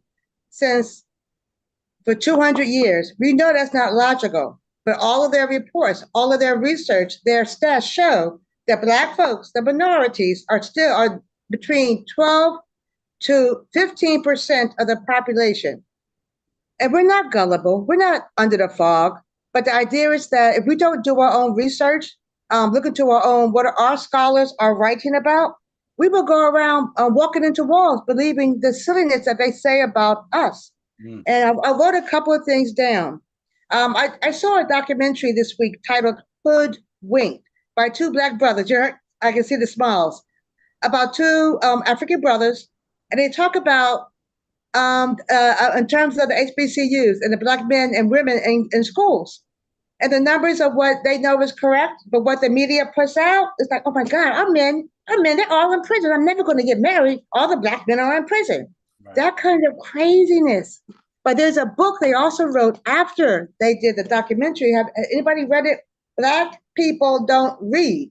Wow. This book is excellent in terms of, it feeds into the documentary, but also about how we can get ourselves out of, I think it's called brainwashing, or believing the false narratives of what this system puts out, because it is so forceful that it's hard not to believe it. It's hard not to believe that Black women are just so arrogant when we give our opinions, as opposed to, no, Jantra's very outspoken and she's intelligent. You see the difference, Freddie, in terms of how they would perceive us versus how we see ourselves. Gaslighting, somebody just wrote, absolutely. I also wanted to say, I always love saying my age. I'm 67 years old, and I have decided I'm going to start a business. It would be my third business in my lifetime, yes. And it would be a consultation business. Okay. I'll be reaching out and asking people for ideas and suggestions as I write my narrative. But what's interesting, my favorite story, is that my dad was born in 1917. And he always said, stop going downtown to give your money to Mr. Charlie. That's all I'm going to say about that. But he opened a restaurant in 1949 and he closed in 1994. He was open for 45 years in an urban community and on a commercial corridor in Philadelphia, Pennsylvania. That's considered an anomaly during that time period. I know for a fact that my father and all of his male friends, the other dads, all their accountants, their lawyers, their doctors, their plumber, the roofers, any kind of work we needed, they needed in the home. Professional work or labor work in the home, they always went to other Black men or women to come in and do that job. And even after integration happened in the 60s, my dad and all of his, the neighborhood, they still went to each other. They didn't run downtown. They didn't quit their jobs and see what was happening in the suburbs. And understanding that our people come first, your people come first, love for yourself and your community comes first, is what keeps us understanding, no matter what you say, you're not going to brainwash us. You're not going to, the lady said, gaslight us. We're going to continue to be supportive of our people. And I grew up not knowing that we were in the ghetto, because that's what the media said about us, because we grew up in a neighborhood where it was two families, two parents. They owned their homes. It was people did all kinds of activities with their children. There were different kinds of cultural organizations and social organizations. There were theaters, there were plays that our parents took us to. Got the idea of running around with nothing to do or getting caught up in silliness. The parents made sure that didn't happen for their children. And we made sure, because we learned it, to make sure our children were not subjected to it. If I could just say one more thing. If I'm talking too fast, tell me, Freddie, because I do that when I get, but one more thing, I remind people, let me give you the example first. A new business opened on my shopping corridor, on my commercial corridor, a Black-owned business of a mother and her adult daughter. And the business is titled Plants and People. Now they also sublet a section of their building, of their space, to a vegetarian business. So now they have two types of businesses on their premises. So they pay their rent, and they also have someone paying rent to them. But when I went into their shop because I love the environment, and I talked to the owner, Sharon, because I wanted to find. I'm a member of a group called the Black Bottom Tribe in Philadelphia, and I wanted to ask her, do you allow people to place their merchandise, their products on your shelves in your new business? Because I know that this Black Bottom Tribe has merchandise, they have jewelry, they have T-shirts, they have all kinds of paraphernalia. It's the Black Bottom, which is kind of throughout America, but it's in Philadelphia also. And she said, yes, we do that. And she pointed out the different items on different shelves that were Black owned, of people who have come in or businesses have placed their merchandise. So I was so excited that she understood about entrepreneurship. She understood about sharing the income, the finances, helping others, gain an income. But that was very impressive to me. And as I look at what I'm going to do going forward in my retirement, as I start a new business, I love that whole concept. That's all I want to say. Thank you. Well, thank you. We appreciate it. Somebody's loving your art in the background, by the way. Yeah, I used to have an antiques and collectibles store where I live on the first floor of commercial space. It was called Vintage Villa Antiques from 2005 until 2017. And I closed it as I was approaching retirement. I said, I'll close my shop. And I want to just wind down for a couple of years. So I have a lot of artwork and collectibles, all kinds of stuff. I'm not going to say where, but yeah. So, but thank you, dear. Thank you, whoever said that. Yeah. All right. Thank you, sister. Appreciate you. As usual. Man, y'all, it's like, hey, if y'all new here to Sunday dinner, we appreciate y'all being here. Make sure you got your notebook, right? You're gonna need a notebook because you're gonna have a thought, and the conversation gonna go like this, and then you gotta take a notebook, right? Make sure you got your notebook. I always got my notebook here, but that's what the veteran Sunday dinner folks let you know. Make sure you get your notebook. Yeah, got it for sure, right? And as you see, I will take a conversation off in a totally different direction at any given moment. So, and everybody else will as well. But we do that in the spirit of love, right? So there's some things that I definitely want to share with you. You talked about not you specifically, Janter, but the audience. But Janter talked about like mindset and like really a lot of us are we approaching this entrepreneurship thing. We definitely need a shift in mindset. And congratulations to you, Janter, by the way, deciding that in retirement, I'm about to get into these entrepreneurial streets. And we're gonna pray for you, sister, because you're gonna need it, right? That's part of the business. They stick with it though. You can do it, right? But I did want to share one of Charlotte, I got you coming next. One of the books that I want to recommend. I had like some stuff. I was like, oh, I'm gonna tell them about this, and y'all know I press record and all that's out the window. So we out here winging it. But here's a great read if you haven't yet. I got one more book I do want to share. I got a ton of books, by the way. If you're looking for read, I could fill you up with that. But I think this is a classic read for an entrepreneur, like especially if you're starting out, you're restarting, right? If you're an entrepreneur, you know about restarting, right? I told you I've been in business. I didn't say it was the same business all these years, right? So been a multitude of things that I've been doing. But you got to have a growth mindset, right? And that's really what this book is about. It's called Mindset, the new psychology of success. And one of the main things that comes down to is having a fixed or growth mindset. And, I'm just going to tell you right now, if you think you got all the answers already, entrepreneurship ain't for you, right? Like, don't even do it. If you think you right, and you ain't there's no if your cup is full, as they say, if there's no room for growth, this ain't gonna be the field for you because you're gonna get humbled and it's gonna be hard. And if you don't got no space, it's gonna be rough, right? So I think this is a great initial read, and I'll just drop my second one. I planned on being like real dramatic. Y'all know I'm dramatic. Don't agree with that. You're supposed to say, "Nah, Freddie, you ain't dramatic." Y'all know better than that, right? This is one of my secret weapons, y'all. Like, I don't really talk about this one a lot, but it's a simple read. I like stuff that's simple and powerful. I don't think you ain't gotta impress people by what stuff you read. You need stuff that work. So this book is called Running Lean. And it's iterate from plan A to a plan that works. And like if y'all in business and like you not hip to this book, like go get it immediately. And put it into practice, right?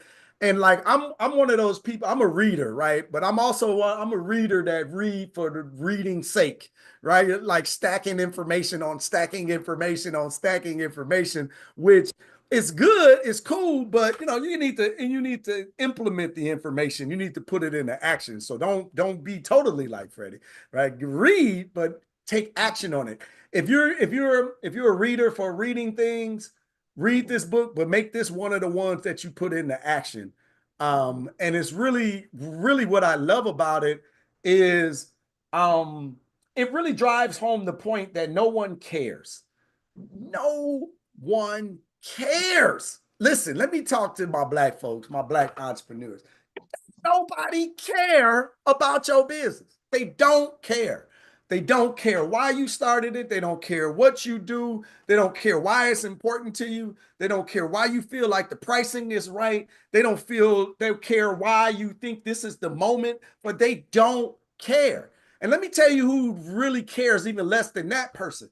Your friends and your family, they care even less than that person about your business because they know this is your 400th one that you've started anyway.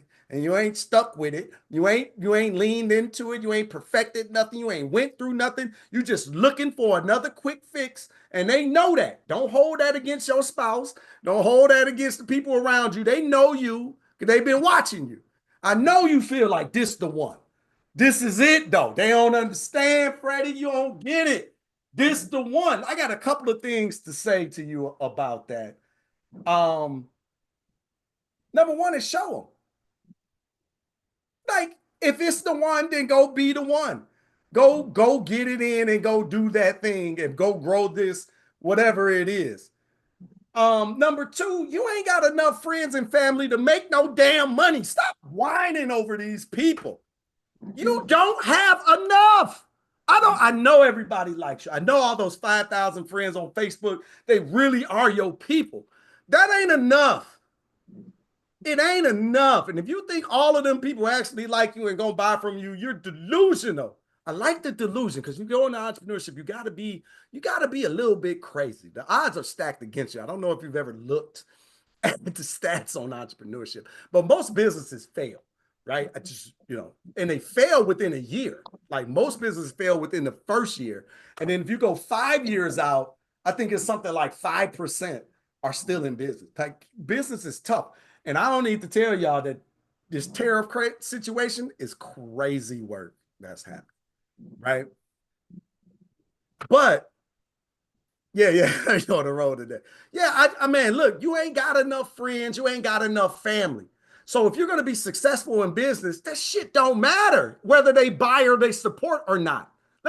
Somebody got to be honest with you, because I don't know who the hell y'all talking to. But look, it don't matter. You don't got enough people. If you want to be successful in business, you got to start selling to strangers. When a stranger buy your stuff, it's not because they give a damn about you. They don't care, right? Remember, I started with that. They don't care. They ain't got no emotion towards you. They don't care that your daddy was born in 1929. I tell my story, right? Dad was born in 1929. They don't care. I got this problem. Can you solve it? That's it. That's it. Nobody gives a damn. They don't care until they do. Freddie, well, that's a contradiction. Yeah, life and business is a contradiction. Get over it, right? But they don't care until they do. When did you start caring about urban intellectuals? It was probably after some interactions with us. It was probably after you got the product. It was probably after you started to feel good about sharing that product with your grandchildren or whatever the reason that you started engaging us with. It was probably after you came to this couple of Sunday dinners and you was like, this brother Freddie is hilarious. Oh, okay. Anyway, maybe you didn't say that, but it's possible. It's possible, right? It's possible. Don't tell me if it's not, right? But you didn't care till afterwards, like, because you got stuff going on. So the newsflash, so does your customer. All the ones that should be your customer, all the reasons you understand why they need what you got. But until they care, they don't care, right? The book is Running Lean, Iterate from Plan A to a Plan That Works. It's a thin book. I normally have it up here. It's a thin book. Anyway, like y'all gonna think I'm lying to you that it's a thin book. It's like 90 pages or maybe 100 pages. I don't know. Give me 120, right? 120. It's an easy read, right? And I'm a slow reader, y'all. So don't be making no excuses. And you can do Audible. I do Audible as well. I do Audible. I would probably grab this book though. I would put this on my bookshelf and I would thumb through it from time to time. I think this is a must read. I feel like this is a must read, right? Because that's what you're trying to get to. When in business, you're going to come up with an idea, right? So we got entrepreneurs, right? Y'all, some of y'all having the entrepreneurial seizure. That's another book. I read a lot, y'all. But you're having the entrepreneurial seizure, like, oh my God, I would start a business, right? And it's like, it's a great idea until you start that damn business. I'm trying to tell you, it's working these streets, right? But you're having the entrepreneurial seizure, so you need to be stuffing your head with ideas and information, and you need appropriate information. So anytime y'all have any questions, I'm willing to assist because I feel for my entrepreneurs, right? Like I feel like this got to be part of my what are the people, they donate time or whatnot, like they go out volunteer. There we go. I feel like our Black entrepreneurs, I need a space to carve out to pour into my entrepreneurs, because it's wild out here in these streets, man. And I can tell y'all, all right, Jasmine was like, Freddie's spilling behind the scenes tea. But last year was a hard year in business. It was the hardest year in business that I've ever had. And I think I talked about it a little bit last week. And I mentioned that, all right, don't feel bad for me. I was still traveling the world, right? So it was like, it was a tough year. Oh my God, to be washing down with some wine on this international flight, right? So I definitely been in a situation where I'm wondering if my children gonna eat next month. Like I've been there, right? So toughest year in business is relative, right? That's what I'm getting at. But I can tell you this, last year, I didn't make no money. I can tell you that. Ain't no additional bucks go in these pockets. In fact, a lot of debt to the tune of 5 zeros, right? So if you got 5 zeros, that means you have a 6-figure something happening, right? Because it wasn't $0 with 5 zeros in debt on the business, right? Like it was a rough year. If y'all seen the emails, you've seen us doing a rent party, right? Like, hey, Urban Intellectuals doing this rent party. It's part joke, but it's the truth. We're at the end of this debt. And it's like, man, let's burn the mortgage, right? Like, oh my God. So that's why you see that email. And thank you to y'all that have donated We got people just them flat out sent donations in, but we were just asking people to buy some more products for your friends, for your family, your gifts, or whatever the case may be to help us burn this rent, right? And come to the rent party, right? So you're going to see that email. But that's what that's stemming from. That's stemming from last year being the toughest year in business. I'm talking about like, I mean, it hurts my stomach to even say it, like $250,000 in debt, right? I'm talking about real debt, like personal liability attached to it, y'all. Like all of the stuff, right? We almost went out of business, right? And if I wouldn't have done some of the hard things, like who would have thought, last year was year 8 in business for urban intellectuals, right? It's a multitude of business leading up to this moment. But who would have thought in year 8, after doing millions of dollars, right? Urban intellectuals, we make money, right? This is why, again, just popping up and being a competitor, I be giggling because we spend millions of dollars. Like we made millions, but we spend millions. So I don't know. I don't think people really, people just, it's like your friends and family, right? I love my friends and family. But to my friends and family, we're that little flashcard company. Oh, y'all do them little flashcards. That's cute. Yeah, it sure is cute. It's 7 figures cute, right? Annually. But it should be 8. That 0 is serious, y'all. Like, right? But here's also a thing about business. Just because you make money, don't mean you make money. We did millions of dollars last year. I just told you we went into debt. There are companies that $1 billion a year companies go out of business. Right? Let that settle in. Just because you're making money don't mean you making money. And just because a business makes a number don't mean they taking that. Listen, if we was taking home them millions, this wouldn't be Freddie's background. Right? It'd be somebody's beach, somebody's ocean, somebody's yacht, and somebody's mine, right? Like, but I'm in this modest house in this modest neighborhood with my modest background for now, right? Right? But we literally do millions of dollars, right? But we don't take that money home, right? Not yet, not yet. I'm still working on that. But as I said, don't feel sorry for me, right? Like, or do, maybe you do. I don't know, man. Feel bad for me, man. I deserve to be on a yacht somewhere. Anyway, I don't know about a yacht, but I deserve to be somewhere in some Black history, something, studying, learning, and growing. That's what But yeah, so just because somebody makes money, so even in your business, right, the one that you're thinking about, just because you're making money don't mean you're making money. That's why you gotta watch the numbers. You gotta understand your business. Now, the error that I made last year was not watching the numbers. So I've been a victim of success, right? So let me back up. I got the degrees, y'all. Like, I have an undergraduate degree in marketing.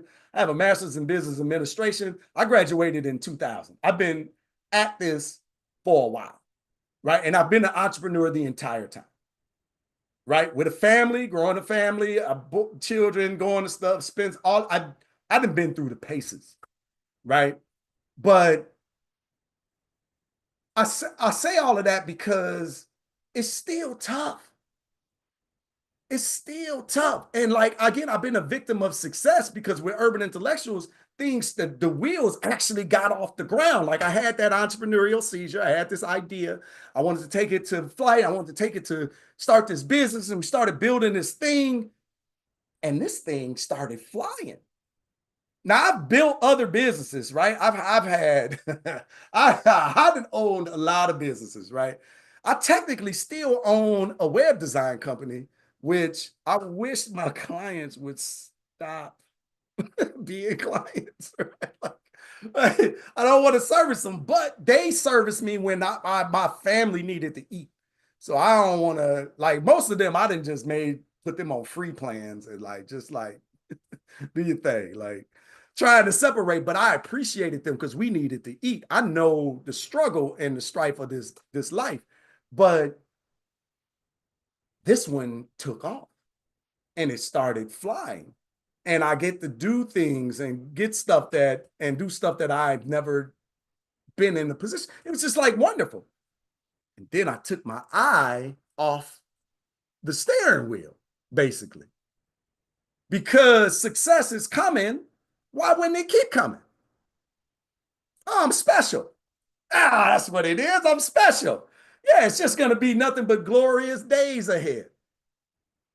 Well, we almost crashed the plane by taking your eyes off of it, right? So now I understand I got to lean into this accounting and really paying attention to the numbers.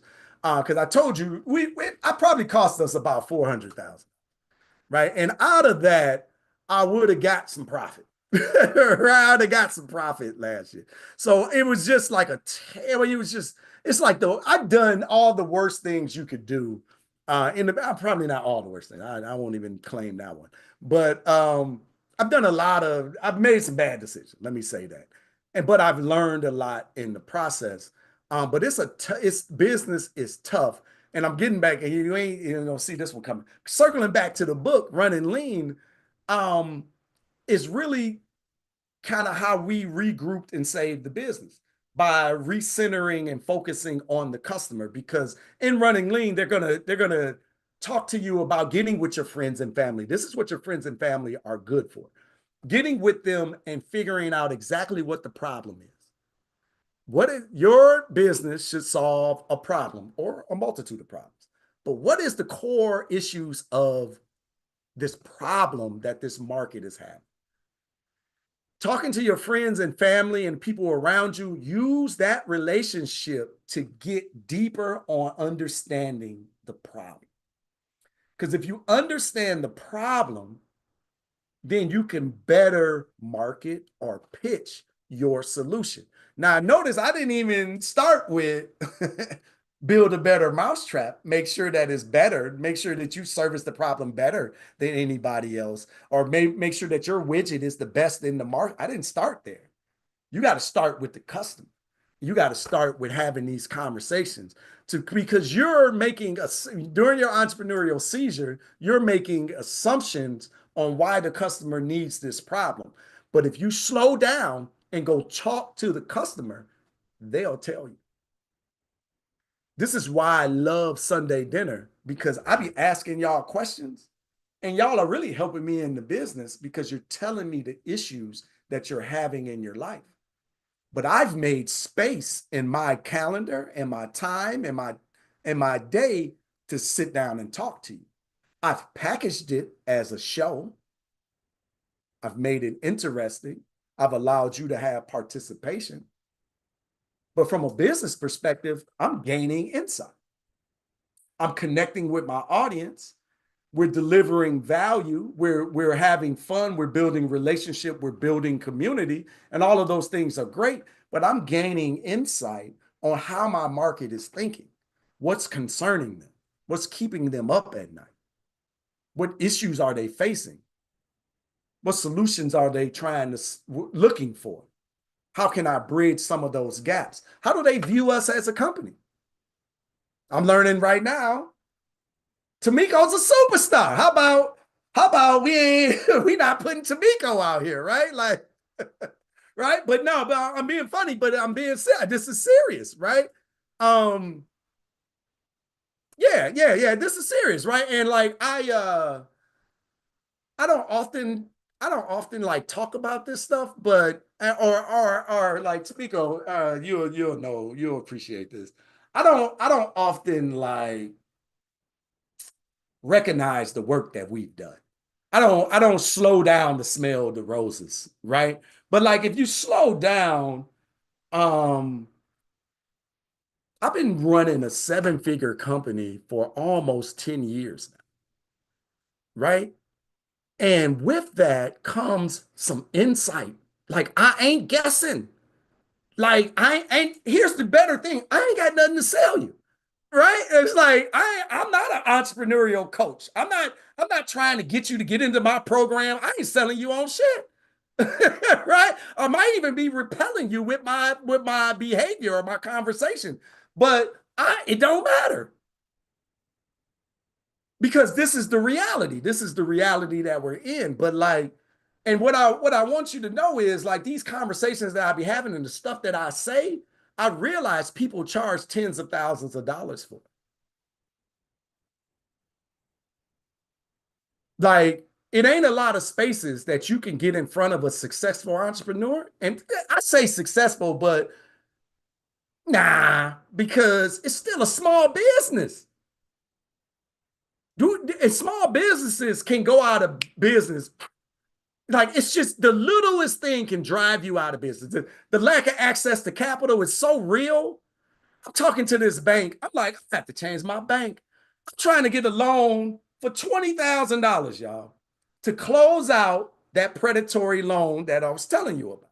20,000. I got an 825 credit score.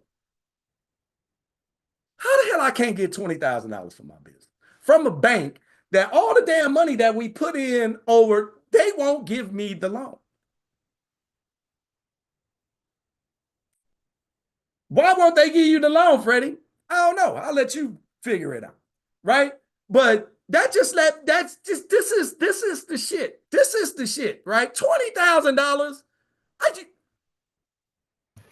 Debt to ratio? Yeah, no, I ain't got none of that. I don't got no debt. I just got a house. I got a house. I don't got no car note. I ain't got nothing. I ain't got no nothing.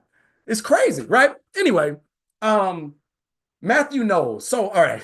I say I don't sell no coaching and nothing like that. But I'm in a mentoring program, right? And so in this program that I'm in, we get access to a lot of people. Blah, blah, blah. Long story short, Matthew knows, y'all know him, Beyonce Daddy. Beyonce Daddy is come in, does a talk for us, and blah, blah, blah. Whatever. The crux of the matter was he said, do you know that it's easier to get a $10 million loan than it is to get $100,000? So he was like, if you're ever running up against resistance, you probably ain't asking for it though. And like, that just sounds so absurd. Like, what? That don't even make sense.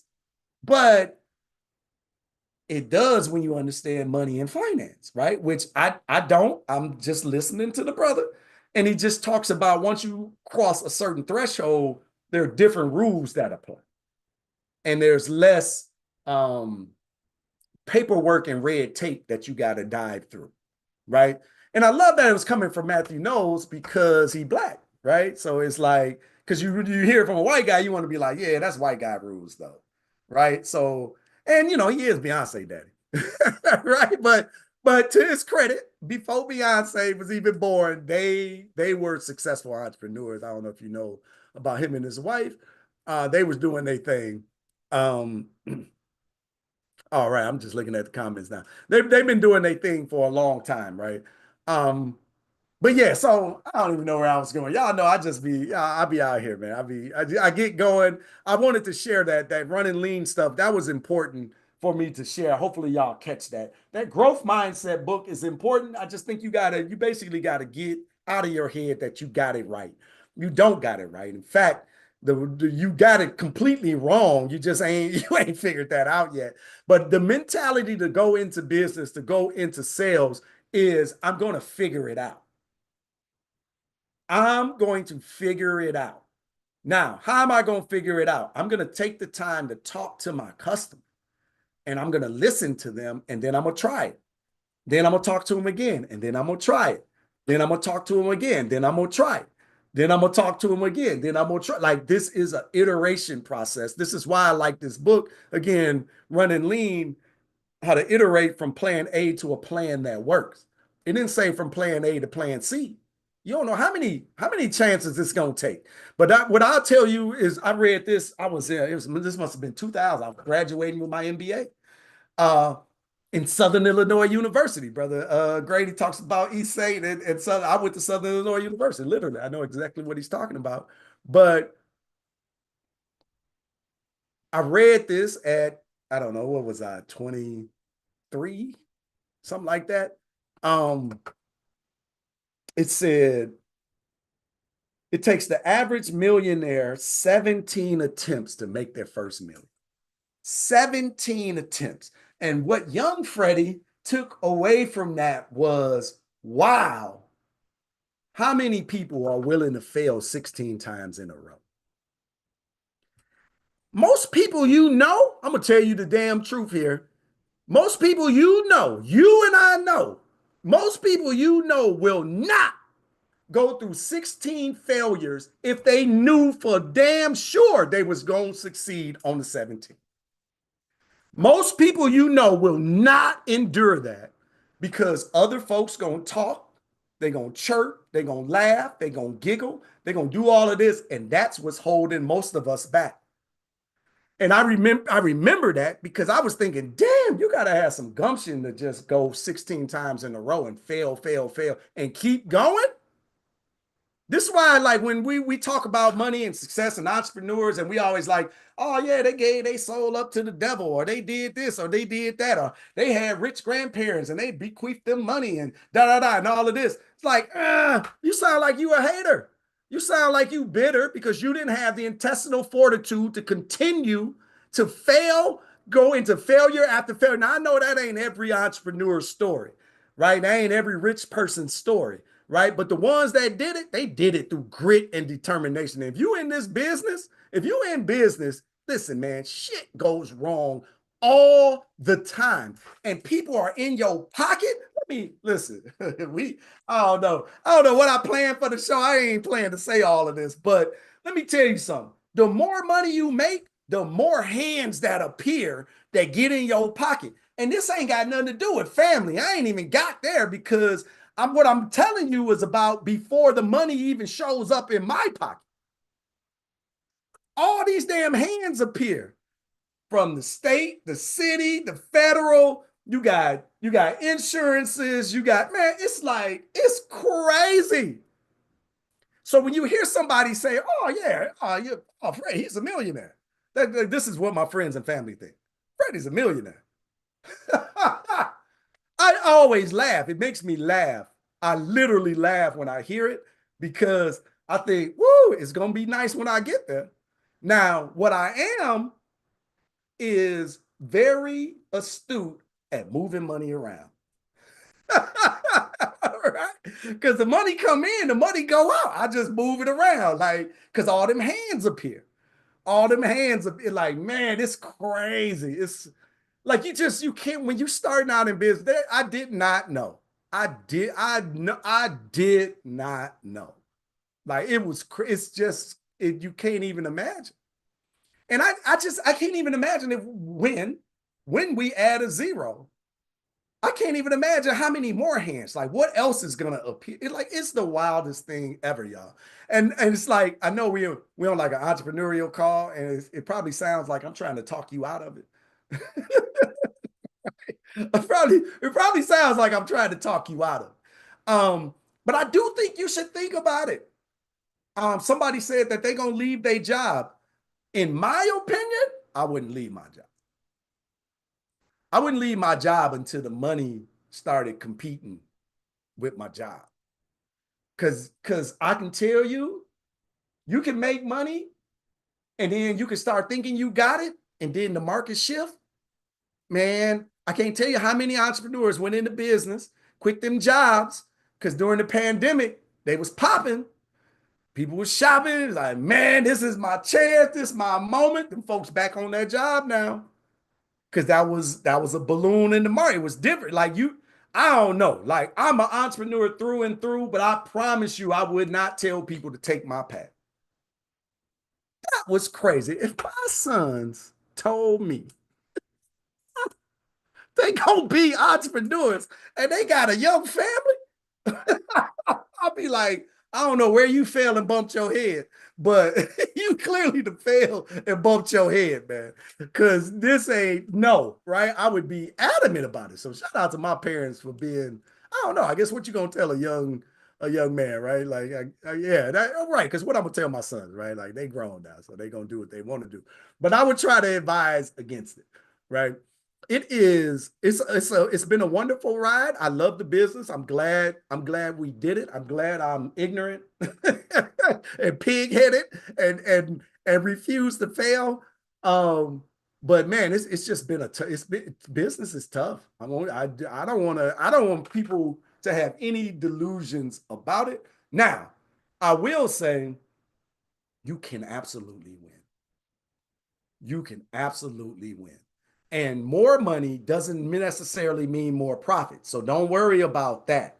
And don't be looking in other people's boats and seeing what they got going on, because you might look over here and say, oh, Freddie, them doing millions, but you're not paying attention to the millions flowing out, right? So there, or it might be somebody else that might be doing $200,000, but they operating with a 70% profit margin. Which do you want? You want to make $3 million and 10%? Or you want to do 200,000 and 70% with less weight, less movement, less liability, less, right? So it becomes a question like, what do you really value? All right, I'm gonna be quiet, maybe for now. I'm fired up. This is my topic. Like the other stuff, I'll be letting y'all go. This is my topic. I'm like, I'm all geeked up over all of this. Oh, okay, wait a minute. One more thing, Charlotte. I'm coming to you. I promise. I got a secret special going on, by the way, y'all. So a secret special. I got a secret contest going on over on Sankofa Universe. So if you go to sankofauniverse.com or you click this link right here, you can pop over to our social network. So this is our social network here at Urban Intellectuals. Please jump on the platform, join us. I think we got like 300 members, 318 members. It's cracking over there, y'all. All right, so all 318 members, but I'm running a competition for the month of May. So when you participate in the social network, right? So it's just a social network, posts, comments, all of that good stuff. We got different rooms and groups you can hang out in. But I'm doing a leaderboard challenge. So on the leaderboard, it tracks the most active people for the last 7 days, 30 days, and then all time. So May has 31 days. So I'm doing 30-day challenge in May. So whomever on May 31st is on this leaderboard, they're going to be entered into a raffle to win some prizes and giveaways here at Urban Intellectuals. I ain't announced just yet what we're giving away, but the person that has number 1 will receive 10 entries. The person that's number 10 will get 1 entry, and so forth. So y'all get kind of how that works. But that is going on our social network. So please come and join us. I saw somebody mention about Fanbase earlier, being that Black social network. I love it. I am on Fanbase. I got an account over there. I don't look at it as competition because we own multiple white social networks, right? So why wouldn't you be on multiple Black social networks? So I don't feel like there's a conflict there. And I'm not really interested in growing this to millions and millions of users. I'm more interested in having 1,000 of our core fans on this platform so that we can engage them directly. That is something that I've been eyeballing for a long time as an entrepreneur. Y'all, we talking entrepreneurship, I might as well give you my lens. I've been trying to start a social network since 2012, I believe, y'all, by the way. So I've done it on multiple different platforms. I've been at this a long time. But this platform is the most consistent that we've developed over the years. Yeah, but back then I was thinking like, oh, I want to compete with Facebook, like, and all of that. Like, I got a different motto now. But I want to start building deeper connections with our community, and that's what I'm going for with this particular social network. There was something else I was supposed to share with y'all, but I can't remember. So I'm gonna open the conversation back up because I've been talking for a while. Y'all know Sundays I normally be like, I ain't talking. This is about y'all. And I done ran my mouth. Oh, I done ran my mouth for a good hour. All right, Charlotte, come on in. I see you got your name changed. You must have been taking your notes, so you got to have your notes down so you remember what you wanted to say. Yeah, pretty much.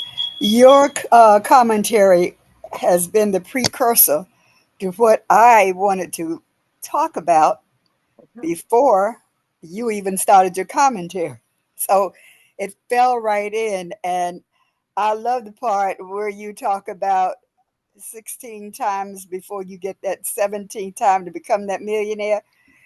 I have been in over 30 years, I guess at least 7 or 8 multi-level marketing adventures. And that's what they were, an adventure. And wow, let me tell you, none of them successful.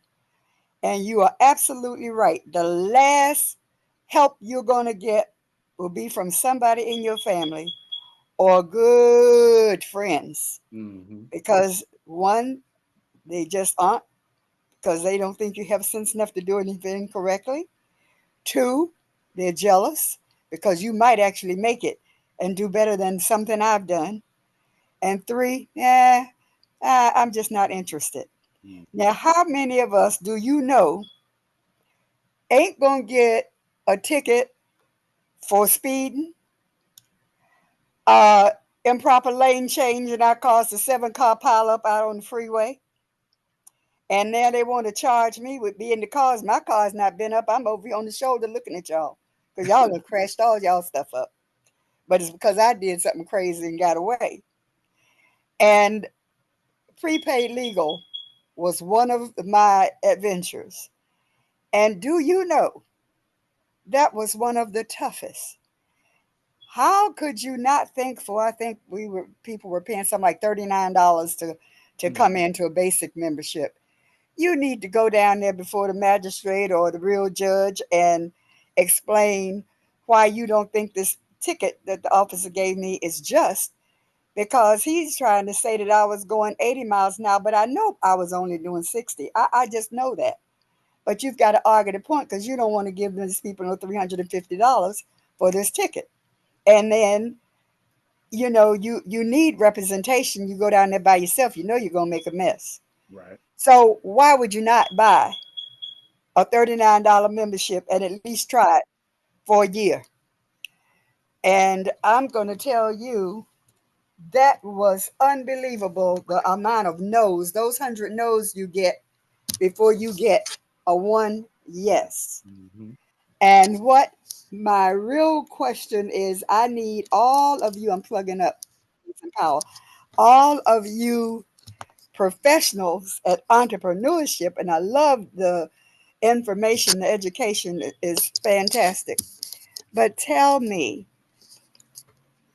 multi-level marketing, entrepreneurship versus going into, let's say, a more independent business. Guide us. Don't let us make the foolish decision when we get enough nerve to be an entrepreneur. So I need you all, because I'm probably not the only person who may have been introduced to something that sounded sane Mm-hmm. and reasonably considered it, but either did get in or didn't get in. And let me just tell you, I mean, everything from AmCall to uh, prepaid legal to I can't tell you how many things. Even Melaleuca tea tree oil business. I mean, whatever. So please have at it. Straighten Yeah, us so out. just so I can get it, you're wondering, is MLM worth it versus traditional business? Which is the better move? And you don't have capital and you don't have resources or access to capital.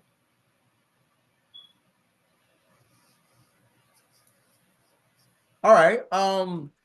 Well, I'm a proponent of you got to get in where you fit in. So you gotta get started. I feel like getting started is the place to go. So I would say I think anything that has an upside is worth the opportunity. It's just a matter of like how you want to approach it. Because even though you don't have any capital, you could promote something else as an alternative to MLM. For instance, on the internet, it's affiliate marketing is like a big thing, and I guess it's similar to MLM in that you're selling somebody else's offer, but you're making a cut of the sale.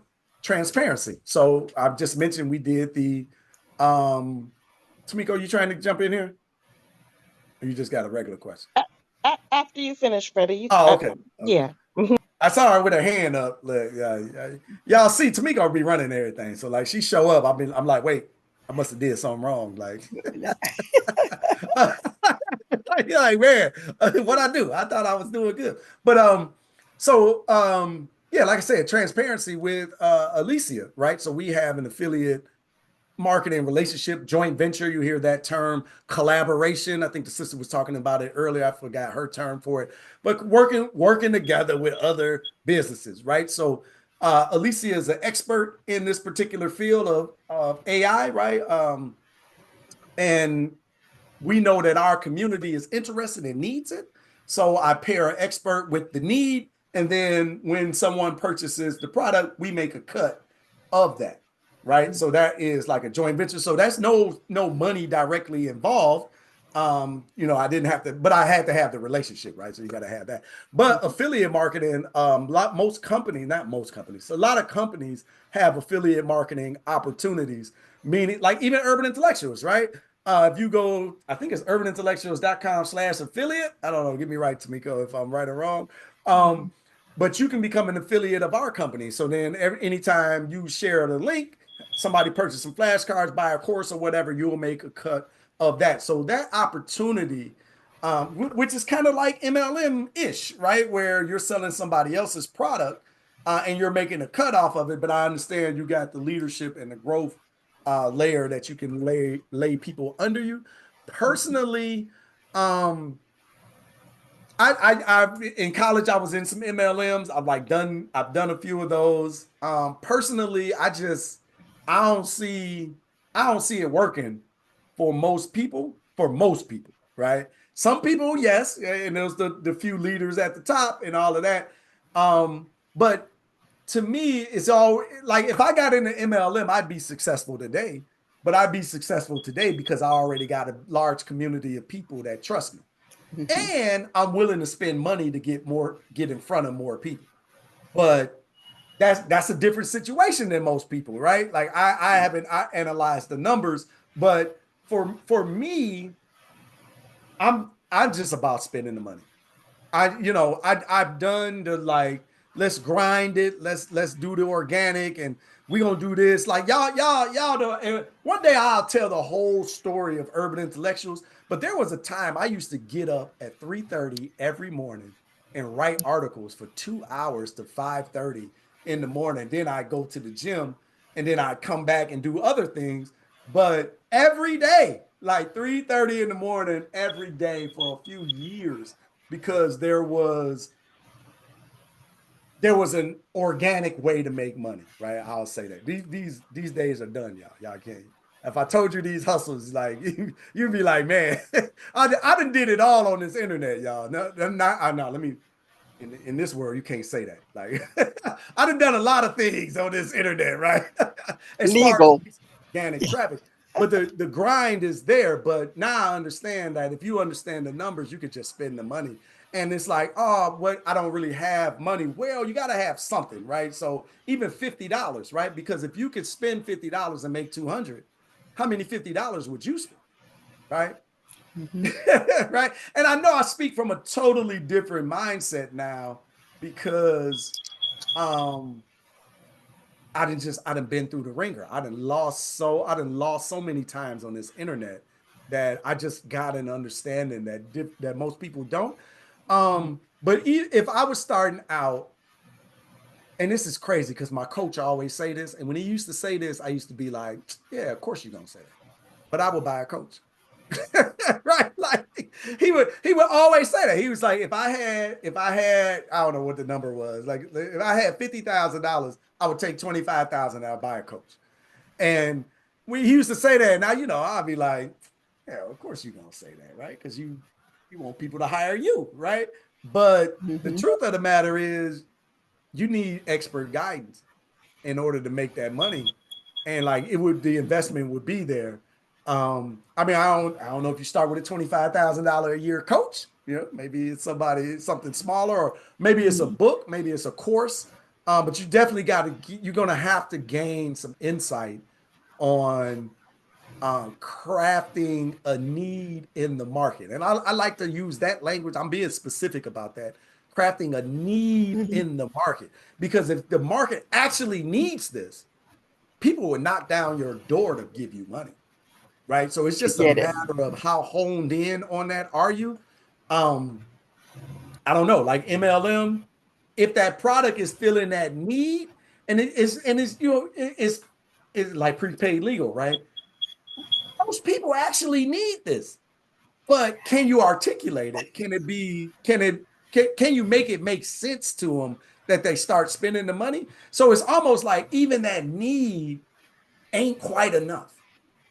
right? It's like they need it, but it's like it ain't urgent yet. I think that's the what's the conversation? There's a conversation around, are you a pain, are you a it's a painkiller versus a vitamin. Vitamin. Are you a vitamin? Or are you a painkiller? Because if I'm in Mhm. pain, I don't care what you charge. All right. I got that toothache. Give me some. Yeah, man, give me, you got dope, right? Dope, give me, right? Like, you gonna pull this tooth out, like, I don't care what you like, I'm in pain, I need that. So it might be something, I'm like talking myself into all of it, but it might be something where you started with a place where they got a problem, but then you start to dig and then you find the pain point, and you're looking at for the deep pain. And if you're solving a problem, solving the issue of deep pain, people will fight to give you money. So I would probably, I guess my answer, my official answer is, I would probably search a bit longer to see if I could find like a painkiller. Something else. Yeah. And that's what was so difficult for me to understand. I just knew that was a sure thing.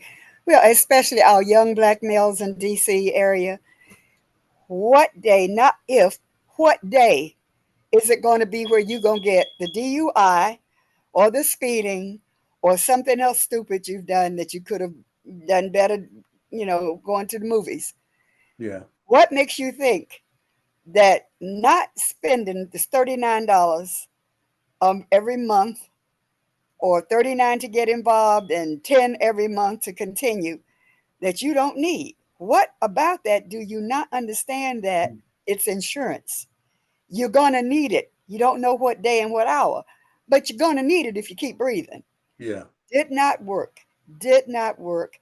And I was a fairly decent marketer on different levels, not just multi-level, but government contracts.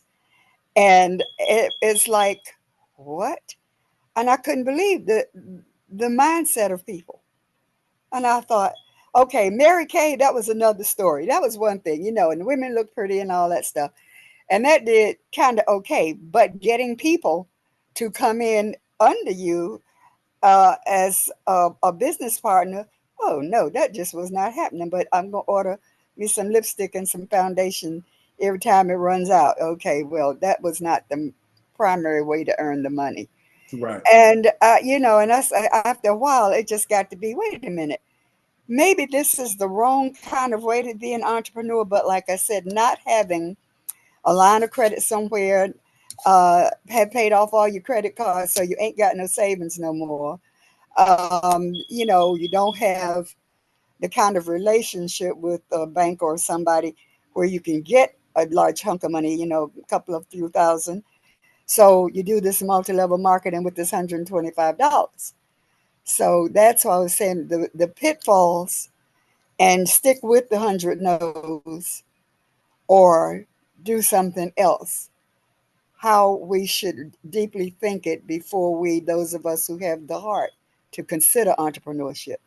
Yeah. No, the guts Yeah, to that's consider. true. Yeah. I would I Yeah. mean, but if you're selling, obviously if you're going into MLM, you're comfortable selling. So I would like dig through my skill set, figure out what my expertises are, and then I would sell that. I would try to figure out how to monetize that.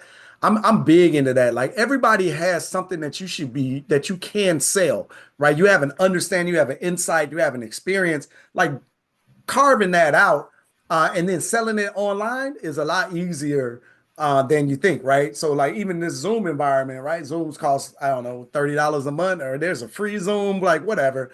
And then, like, y'all, a lot of y'all see us operating and selling through Zoom, right? Like, so we do a presentation, we invite people, do a presentation. I mean, it's like MLM, right? Like, we're inviting people, do a presentation, and then have a link, and then sell them something at the end. I mean, transparently, we've done millions of dollars in sales that way, like on this platform and using Zoom, right? Like, there's a lot of these resources don't cost a lot.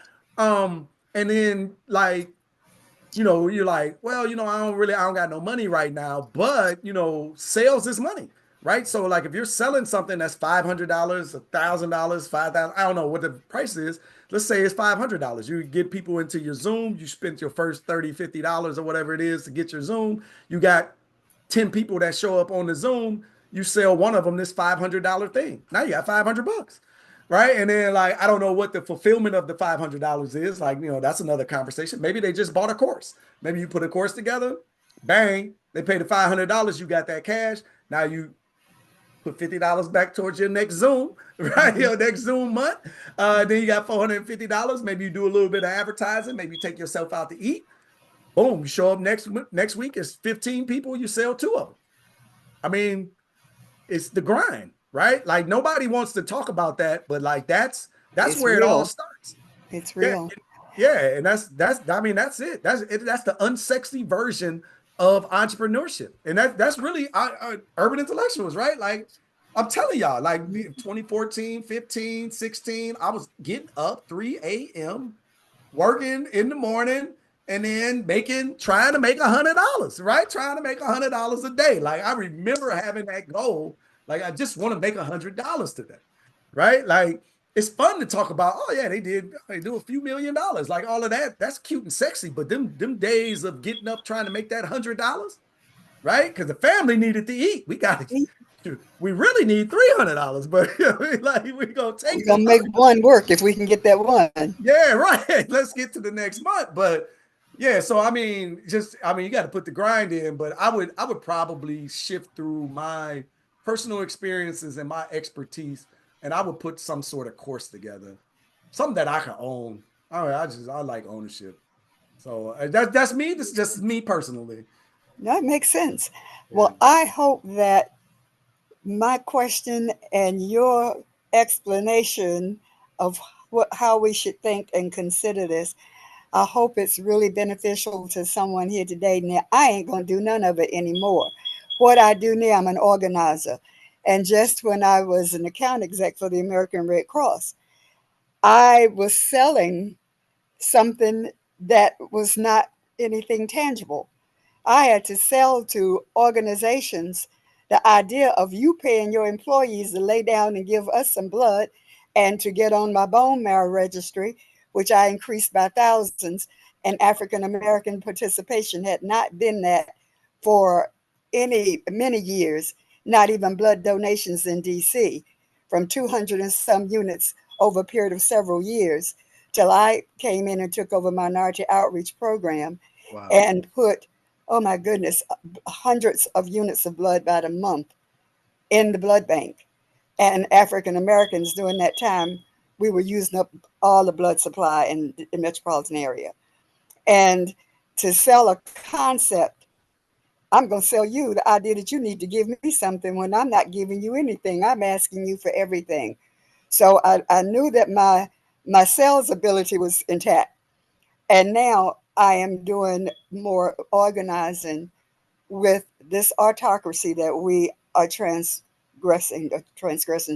We are trying to get through, because with Fair Budget Coalition, Empower DC, DC Fiscal Policy Institute, Just Recover DC, Jews, excuse me, for Justice, those are organizations I now work with, and it's trying to get people to understand where we are, really understand what you're dealing with and what you're going to be looking at for a few years.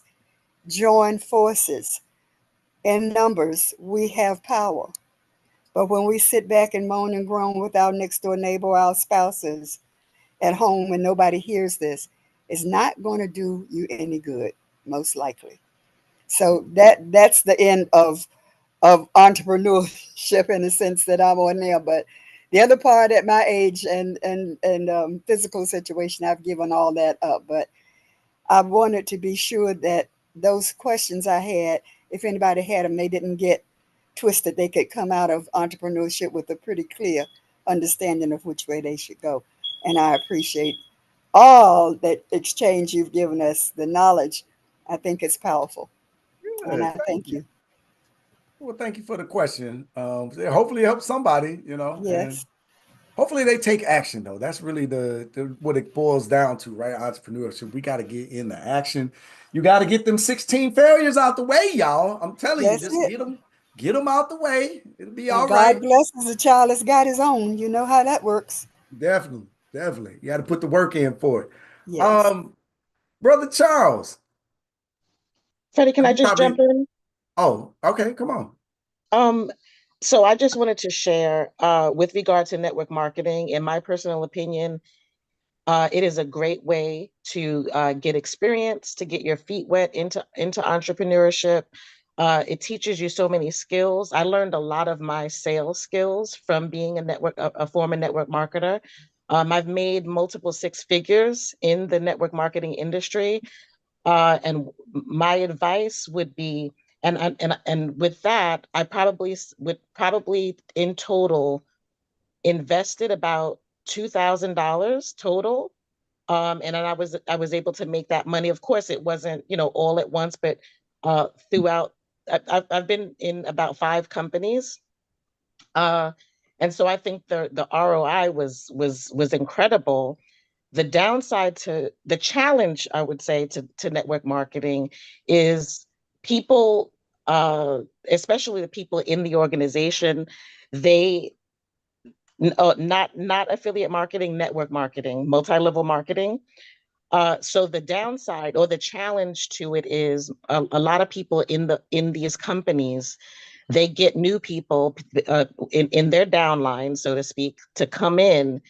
And the first thing that they tell you to do is write a list of the, top 25 people that you know, family and friends. And in my experience, that is what makes it bad because people, you come in brand new, you're so excited, and then you literally go to all your family and friends, you throw up all over them with information. They're like, what are you selling? What is that? Oh no, it's a scam, it's a pyramid, this is not whatever. And then the person tends to get discouraged. And then they don't put the effort in to actually sell the business. I always recommend do your research on the company. How many years has it been in business? Buy the products yourself, test them out. You want to firmly believe in what you're selling. You want to make sure that you're not selling snake oil because integrity is important. And then the next thing is go outside, like Freddie says, don't depend on your family and friends. In network marketing, that is number one. Do the opposite of what they tell you. Go to strangers and Yes. ask for people who are interested in business opportunities. My first network marketing company was Mary Kay. I was 19 years old, and I sold $25,000 worth of Mary Kay, doing it super part-time. And I think I invested like $110 for my kit at the time. Yeah. So that was pretty awesome. And like I said, I learned so much. I learned how to speak to people. I learned, that the fortune is in the follow-up, that it Yes. takes Oh, about, yes. 8 to 10 interactions with someone before they're going to invest. And so the other thing is, if you're not going to work the business, and this is with any business in general, if you're not going to put the time in Don't to bother. learn the business and be coachable and then apply the things that you learn, then of course don't do it. And because the business is not going to work itself. So a lot of people sign up to these Yeah. things, they invest in it, and they think that the business is just going to, make money without their effort. So why don't I do it right now or at this time in my life? It does take a lot of effort, especially if you're building teams. A lot of times, you're pretty much dragging people to the finish line, and it can be uh, emotionally and physically exhausting. And Yes. so it's not for the weak, but I think especially for young people, it would give them great experience without having to invest so much money. They'll learn so many amazing skills. And a lot of times they give you homework to read a lot of the books that Freddie shares. So it's a great way to learn about entrepreneurship in the least expensive way possible. So that's just my 2 cents. That's great. And it's good. And I can confirm what you were saying from the experience in coaching, having coaches. And Mary Kay was a very good one. I did it also first. I love it. I love it. Tamiko, were you just adding that? Was that your hand raised question, comment, or? Oh no, I'm going to lower my hand right now. Okay, Brother Charles. Um, Hey, hey, how you doing? can you hear me? Yes, sir. Oh, okay. Listen, just a quick one. I don't hear much about your travel program on these Sundays, Mhm. even a mention. One of the things I uh, was enthralled, enticed, liked about the intellectuals was not so much the history lessons, although that's great, but the travel opportunities. Now, in those particular places that you go to, mostly in Africa, but I know you go to Brazil as well. Um, how I don't know because I haven't been on a trip yet, but do you engage the local intellectuals, teachers, historians?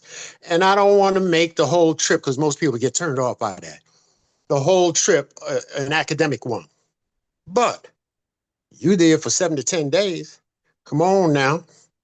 Can I get a half an hour from an intellectual, a historian in Brazil, born in Brazil? And they may not be accredited. You'll have to check them out, of course. When I say they may not be accredited, they don't have to have a PhD, but they do have to know what they're talking about and it be verifiable. That's all I wanted to say. Yeah, Blessings. yeah, blessings, good brother. Man, we should let Charles come and talk early, right? My bad, Charles. I ain't mentioned I'm a businessman, y'all. I'm not a good businessman. I'm working on that. We working on that. But no, talking about the trips, yeah. So yeah, absolutely, man. I don't know if I don't know if this is gonna disappoint you or not, but man, the whole trip is an academic one, right? Like this is different. Like urban intellectuals is a different crowd. This is why we say you should travel. What's different about traveling with us is the people. It's the people that come because the people that come are interested in our history and our culture and learning. This ain't about Mai Tais and the beach. This ain't about partying at night and nightclubs Yeah, and all of that, which you can go experience that while we're there as well. But sure. yes, we are engaging the local historians, the local guides. We're going off into the villages, going to go see how the people are living, to go learn about their lives on all of our trips, right? So everything that we do isn't just the big city, right? We're going to see that. You're going to see some luxury. You're going to see high end. You're going to see life in the middle. We're going to eat at different restaurants. We're going to go off into the rural setting to see how the rest of the world, rest of that country is living. But we're going to talk to historians and experts, local historians and experts, the entire time, no matter where we're going, right? So Brazil is coming up in September. That's our first trip to Brazil. But Mhm. yeah, all of that is happening, man. Like there's gonna be a beach and you'll get a chance to see it, but that ain't why we there for 10 days, right? No. I didn't mean to imply that, but it was more, I guess it was more of a question. Yeah. Because when I looked over the trips and I looked at the itinerary and I liked them, but there was no indication to me exactly who. In other words, okay, on your 10-day trip to Brazil, Got it. who is the historian? Now, I know you got guides, and Yes. I'm not knocking the guides, but who is the local historian Yeah. So that the can talk to the people historians about? of, I'm Go ahead. sorry, go ahead. No. Who know firsthand about some of the locations, some of the historical people or sites, they know firsthand. Okay. When I say firsthand, not only because they've studied them, but perhaps they've lived there for 20 years, don't live there anymore, but, or they were brought up in that community. If you go to Bahia, we need to talk to a historian that lived in Bahia, may have left, or still lives there, but knows the full history. Yeah. That I'm just using that as an example. No, yeah, no, That's I get it. And I was being more facetious, brother, because I appreciated you asking the question because it gave me an opportunity to say that, right? Like, right. so I definitely appreciate that. But yeah, no, so the guides that they'll be with us the entire time. And then the historians will be depending on the location that we pull up at, right? So like when we go to Slave River in Ghana, right? So they have a local historian that speaks their that's employed by the location. So we're dealing with the different historians at each of the locations. That makes sense? Great. Yeah. No, I love it. No, but these your people, man. These your people, because the people that come on the trips are interested in that information, right? Like Right. we want to connect. We want to know. I want to taste the food. I want to smell it. I want to see it. I want to Exactly. touch it. Like all of that. Yeah. See the art, be told why this was Wow. carved this way. How long? Yeah. Where did it come from? Where did it go? Where did it And go? get to ask your questions. Well, yes, of course. We Yeah. got to have time to ask our questions. I Absolutely. mean, no good educator or historian would take up all of the time. They always have to leave time for comments and questions. Yes. Otherwise, they just babbling on. We're not ready to go to church. We came to learn. Pardon me, Christians. I didn't mean you don't learn anything in church. Uh-oh. But you know what I mean. Many times in the churches. Yeah. Okay. Yeah. When can you ask a question? Okay. I've said enough. I love it. I love it, brother. Here is the link.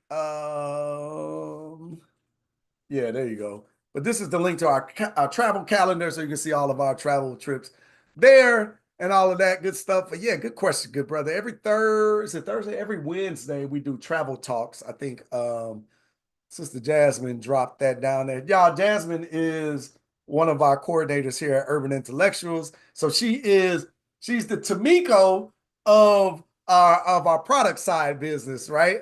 So another wonderful superstar is in the comments. Y'all, they ain't supposed to be here.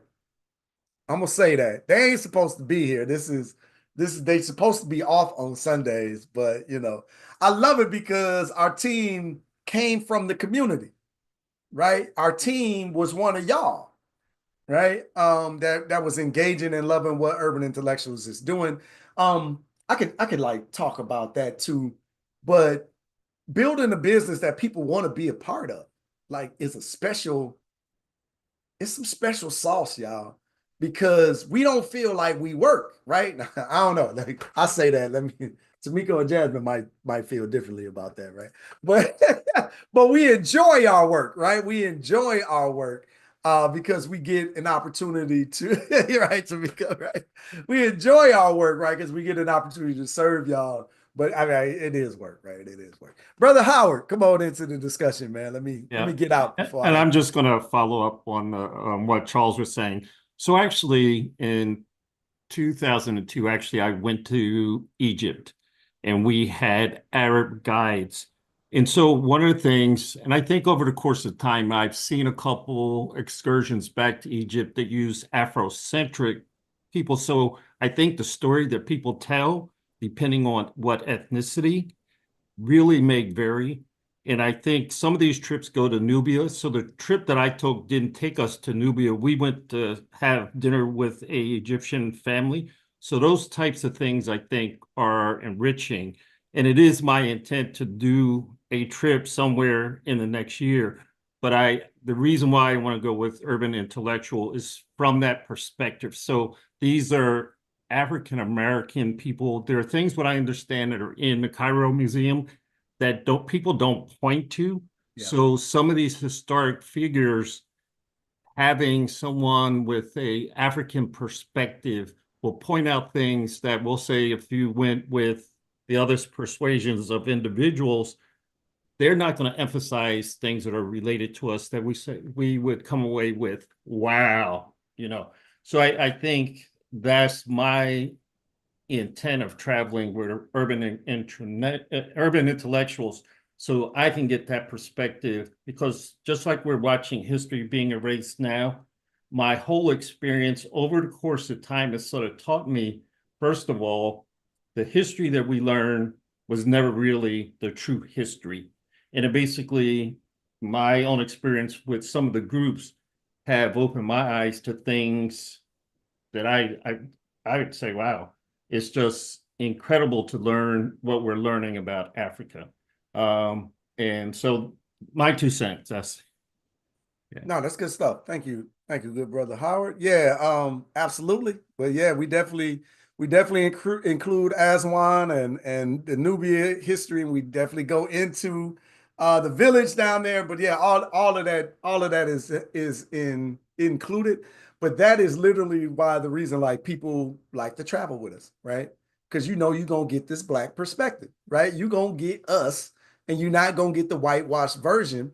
And we pride ourselves on that, not just the trip, but as a company, right? Because this is what's important to us and our audience. And I got a couple of examples, right? So one while in Egypt, there's a cruise, right? So you take a 3-day cruise down the Nile, and we're on the cruise. We're on the top floor of the cruise ship. You know, there's a pool out there, bar, music is playing. You're enjoying yourself. And I was downstairs. I was in my room doing something, and our group was on top. And you know how Black folks are. You know, we're gonna play some music. We're gonna dance. We're gonna laugh. We're gonna have a good time. And our group was up there doing their thing, and this young woman, Aisha, wanders over. The boats parked next to each other, right? So this young woman walks over, Aisha walks over from the ledge, and she's like, man, I should have traveled with y'all, right? So talking across the boat to our group. And our group was like, oh man, you know, you should have came with us, this and that. She went with a group full of them, right? So she had a different situation than us, the different conversation or a different experience, because she was the only in her group, right? And so they get to talking, and they like, oh, well, what group are you with? Our people would say, oh, urban intellectuals. And she's like, oh, get out of here. I got the flashcards, right? So she's like, I got their flashcards. I didn't know they was doing trips or whatever.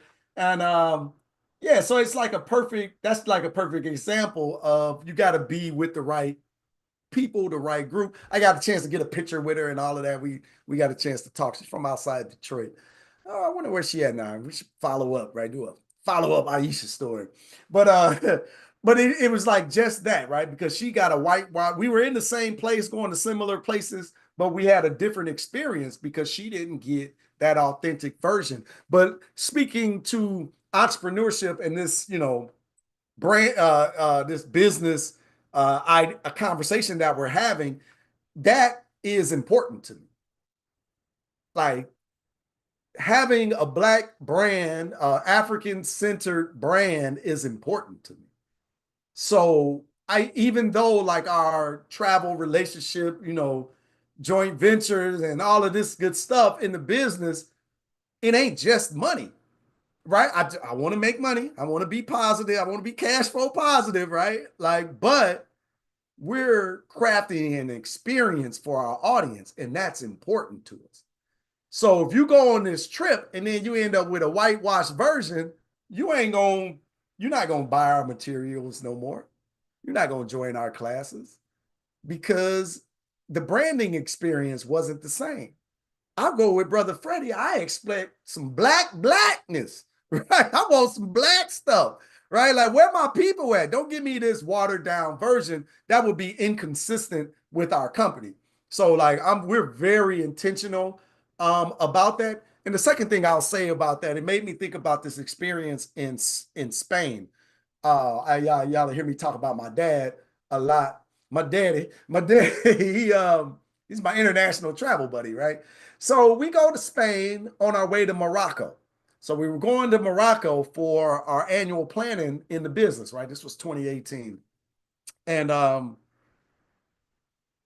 and I are going, and I'm like, all right, so we're gonna be over there. Let's go somewhere else. Hey man, the Moors were in Spain. Let's go to southern Spain. Let's not do, you know, the typical stuff.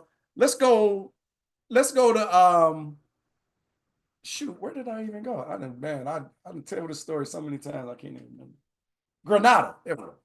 So we go to Granada, Spain, right? So it's in the southern hemisphere of Spain. I can't wait to go back because I want to go to Seville, by the way. But we're in Granada, and like you're in Granada, and it's like we're on our way to, you know, Spain. We think we stayed 3 days in Granada, then we did 7 or 8 days in Morocco. So we just hopped the water, right? But so we're in Granada, we're in Spain, and like you know, you can kind of feel the Moorish influence if you know what you're looking for, right? And I say if you know what you're looking for, because that's important when you travel anyway. But here's to Charles and Howard's point.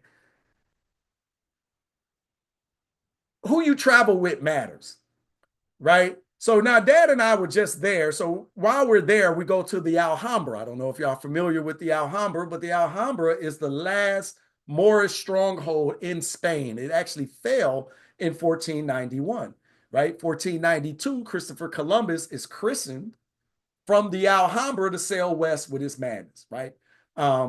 Literally there, right?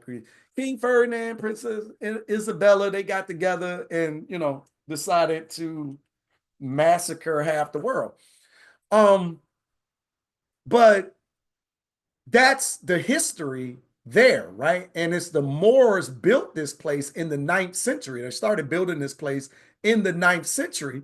And it's really it's super interesting, right? The history and the culture that's there. But while we were on the trip, or while we were going through this place, you know, we just went. We weren't going with a group. We just showed up. And, you know, we buy a ticket to the you know, the experience. You got the little local historian talking. You got a little earpiece so you could walk. Dad was like 88 at the time, so he was a little bit slower. So it was nice to have the earpiece so we could hear. And they did a good job, you know, allowing him to keep up. But it was like 3.5 miles of walking through this place. This place was spectacular. Like, it was unbelievable to think that this was built in the 9th century, right? And that these were Black Northern Africans involved in it. Fascinating, right? So Dad and I are walking through like, oh my God, this is a beautiful, they were being here at the history. And then you start listening to the guy. And you're listening to this guy talk. And when I tell you that one time did he mention any Black or African involvement in the construction of this place, of the history of this place, it was as if none of them ever existed. And they just picked up with the Christian Catholic influence of the place, right? But Dad and I know the history. So we walking in the back like, and they just lying to folks. Like, they just out here lying. But I said all of that because it depends on who you travel with, right? I would imagine there is some group there that'll go through and paint a totally different picture of being in the same place. But you really do have to watch who you're traveling with, because they would just paint the picture completely different, right? But I said that because that experience kind of, I ain't gonna say kind of, but it shaped how we did our trips.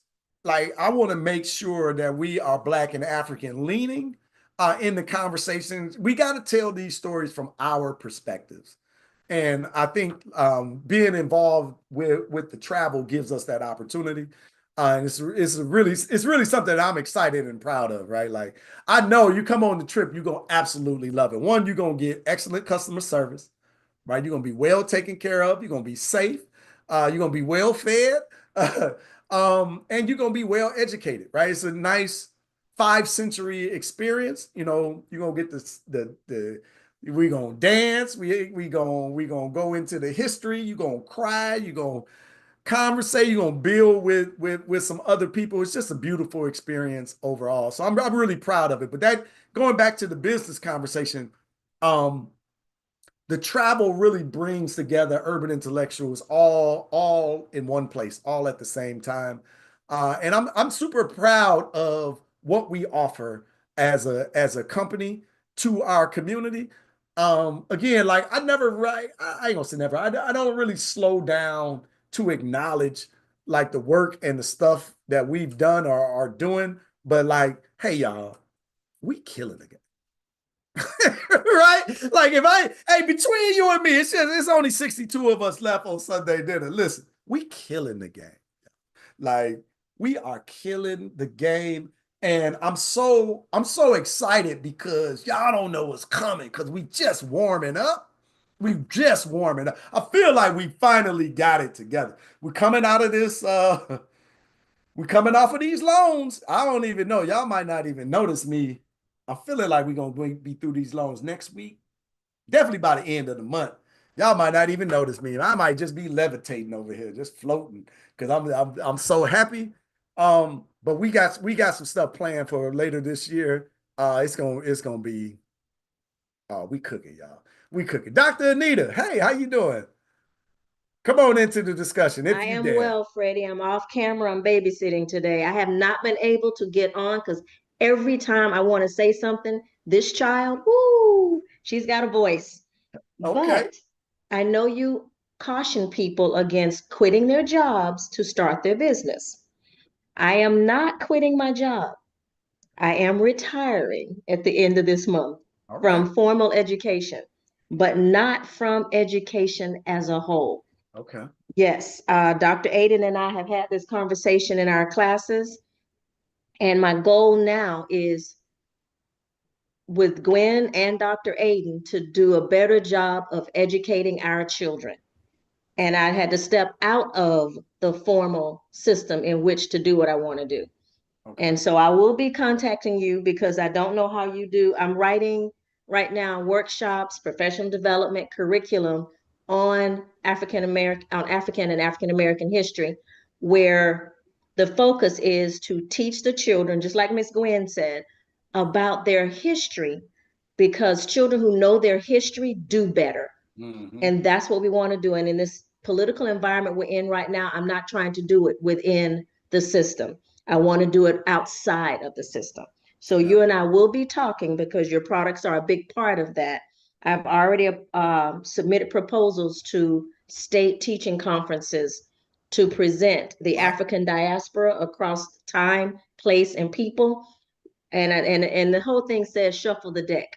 So you know what, when I say the deck, you know what decks I'm talking about. Mm-hmm. I'm writing a curriculum centered around it, rolling it out to teachers that are interested in teaching the truth under the umbrella. Ooh. So and I'm going to need help to know how to, I want to monetize my time now. There we and go. So that's what I'm looking to do. Like I said, give me the end of this month to get out of the formal system. But that's something I'm very passionate about. I'm not finished with education. I'm just finished with formal education. Yes. And so that's number one. Number two, I have a daughter that's a major entrepreneur-minded young lady, and she's looking to do a lot of things. So I think between the two of us, you'll be hearing from us in terms of what we want to do within our community and how to monetize what we're doing so that she can continue to be the stay-at-home mom and raise my grandchildren and homeschool my grandchildren with the support of Dr. Lewis, of course. Of course. But I'm really interested in that. And I just want to say I came on here because I wanted to hear the ideas of how people are going into business and so forth. Background, my first degree is in business, but that was 32 years ago. And I went into education, of course, to fulfill the future of our society. Now it's time for me to put all that together, my business degrees, my educational degrees, into promoting our history within our children to empower them on the one hand, but also I can't go broke. I might be retired. I have to monetize what I'm doing. And that's not been my mindset in my 32 years. Teachers don't get paid. We like I said, we don't make money, we make a difference. But now that I'm retiring, I need to sort of make money while I make a difference. So I appreciate everything I've heard here because I've taken, of course, pages of notes, and I'm going to have to reflect on it, do my research, and really figure out how to monetize my time, how to monetize my consulting, how to monetize what I do. So I want to say thank you, thank you, thank you for, as always, this is where I get my fire. So thank you. Yeah. Well, thank you, sis. I appreciate you always. Yeah, and just let me know, you got any questions, I definitely help. I definitely help your child. So like I said, if I can, right? I'll be sharing my opinion. This all of this stuff is just my opinion, y'all. I don't mind sharing it at all, but I definitely I'm okay with you retiring from your job to start your business, right? You got a check coming every month, right? A retirement check. So I just want to make sure that the bill's gonna be paid while we go for this dream. I know you don't hear most entrepreneurs saying that, but man, I'm just, the way the money can be on and off, it's like, man, you don't really need that stress in your life. right? I want y'all to go for the dream, and I'm all for. I can't imagine working a regular job. I can't imagine it. It's just not for me. But if I had to do it over again, I probably would first, just so I can make sure my babies could eat. And babies got to eat, y'all. Babies got to eat now. I love it. Daughter is a stay-at-home mom. All right, them babies eating. Let's go for it. Let's take some shots. And you see a lot of there's an opportunity there, right? And I love that you are cashing in on your expertise. And that's what I was going with Charlotte, right? And I think a lot of y'all should think about it, because even in your professional careers, you've been developing some serious skills, and it almost doesn't matter what it is, but it can be resold because it's needed at a different level, right? Like even if you're in a company, you could come back and be one of those people that they hire to come in and train their team, right? Like I don't know, you got expertise that can be sold and monetized in the marketplace. I know that to be a thing. And even if you don't, I mean, a couple of $100, you can grab a skill, y'all. Like for real. I mean, like if you're gonna get into this, you got to be willing to invest in yourself. And really learning is the key to all of this. You got to be willing to learn and grow. And that was that first book that I put up, Mindset. Carol Dweck is the author. I know, I loved it when you showed that book, because my doctoral degree, my research was based on developing a growth mindset in our children so that they can be resilient against everything that they're facing, that they may not have it yet. And so I was real big on writing curriculum and everything to help empower our children to not have that closed mindset that they cannot grow beyond where they are. So when you had that book, I'm like, I probably have 3 copies of that on my shelf along with everything else. But I loved it. So I was like, okay, I'm thinking, okay, great minds think alike. We're getting there. We're getting there. I'm on the right path. I was gonna say that. We are definitely locked in, right? Yeah, mindset, right? That is it. The new psychology of success. I think that's a great read. Again, I go with Running Lean. Y'all are thinking about this. Listen, y'all, these are killer books, man. I'm looking at my comment. I'm looking at my bookshelf over there, and I see this other one. I wasn't gonna share this, but this is a killer. Good to Great. Listen, y'all, I'm dropping bombs today. I hope y'all understand this. I really hope you do. I really hope you take me up on taking these books now, and you can see that I'm not giving you no fluff. And I'll tell you this, and I'm more arrogant about my reading than my entrepreneurship. Like my reading, my bookshelf is stellar, right? Second to none. The books that I've taken in over the course of my lifetime, my adulthood, I put me up there with anybody, particularly when it comes to business. I've read all the books, y'all. I've averaged 30 books, 30 books, yeah, 30 books a year since 2000, 30 books a year. Nonfiction, most of them in the business realm. I've read all the stuff. Them 3 I gave you today, them bangers, y'all. Them is just gonna save you years, right? Like these are the things that I wish I would have had when I was starting.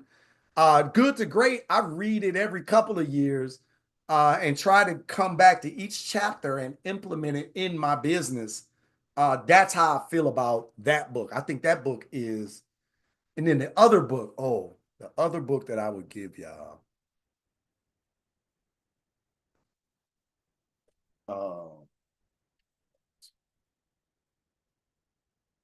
Yeah, Ultimate Sales Machine.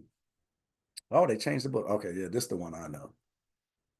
Chet Holmes, man, listen here. That's the Audible version. Whatever, you can get the Amazon paper. I don't care how you get this book. You got to get them in. Them 4 right here, I'll stand on it. Stand on them 4 right there. You get them 4, you're gonna be up to something. You're gonna make some noise now. My boy Chet, yeah, Jasmine, you know. Hey, check that dude, man, for real. Them are killer books. Them are killers. Them killers. Them all everybody else dropping fluff, y'all. Like all the stuff people be dropping are coming out of them books. Like that's where they coming. The weakest book in that is the mindset one. So if y'all like you want to like layer me out, I would say the weakest one is that one. Please put last two in the chat. All right, I'm gonna drop this link. Y'all don't be like me now. I'm a good talking at business, but I'm terrible at it because I'm dropping y'all links, but I should be dropping y'all links to my Amazon account for the company. We should be getting paid on these purchases, but whatever, right? Whole recap, please. Yeah, please. Okay, so them the last two. That was Running Lean and the Ultimate Sales Machine. Oh, and Good to Great. Oh, I didn't put Good to Great in there. I don't know why they're giving me this super long URL, y'all. I don't know how to. Must be after the question mark. I think that's it. All right. That's the short one. Yeah, put your link. I know. I don't even know how to find it, y'all. To find the link. Don't worry about it. Tamiko, don't close your ears. Don't be listening. I know she's gonna get me. But yeah, this is good stuff, man. Those are killer books. I got. If you're a reader, I fill you up now, especially in business. I'm a business nerd, y'all. I think y'all can see how I just got crazy talking about this stuff. I hopefully y'all got some value from today. I'm supposed to be ending, but let me try to close it out. Are all of them on audio or in large print? Yes, they are on audio. Yeah. Freddie, I just want to jump in there. Like a golden nugget that I got from you. And I think it would help a lot of people who are entrepreneurial. And Freddie he really lives by this.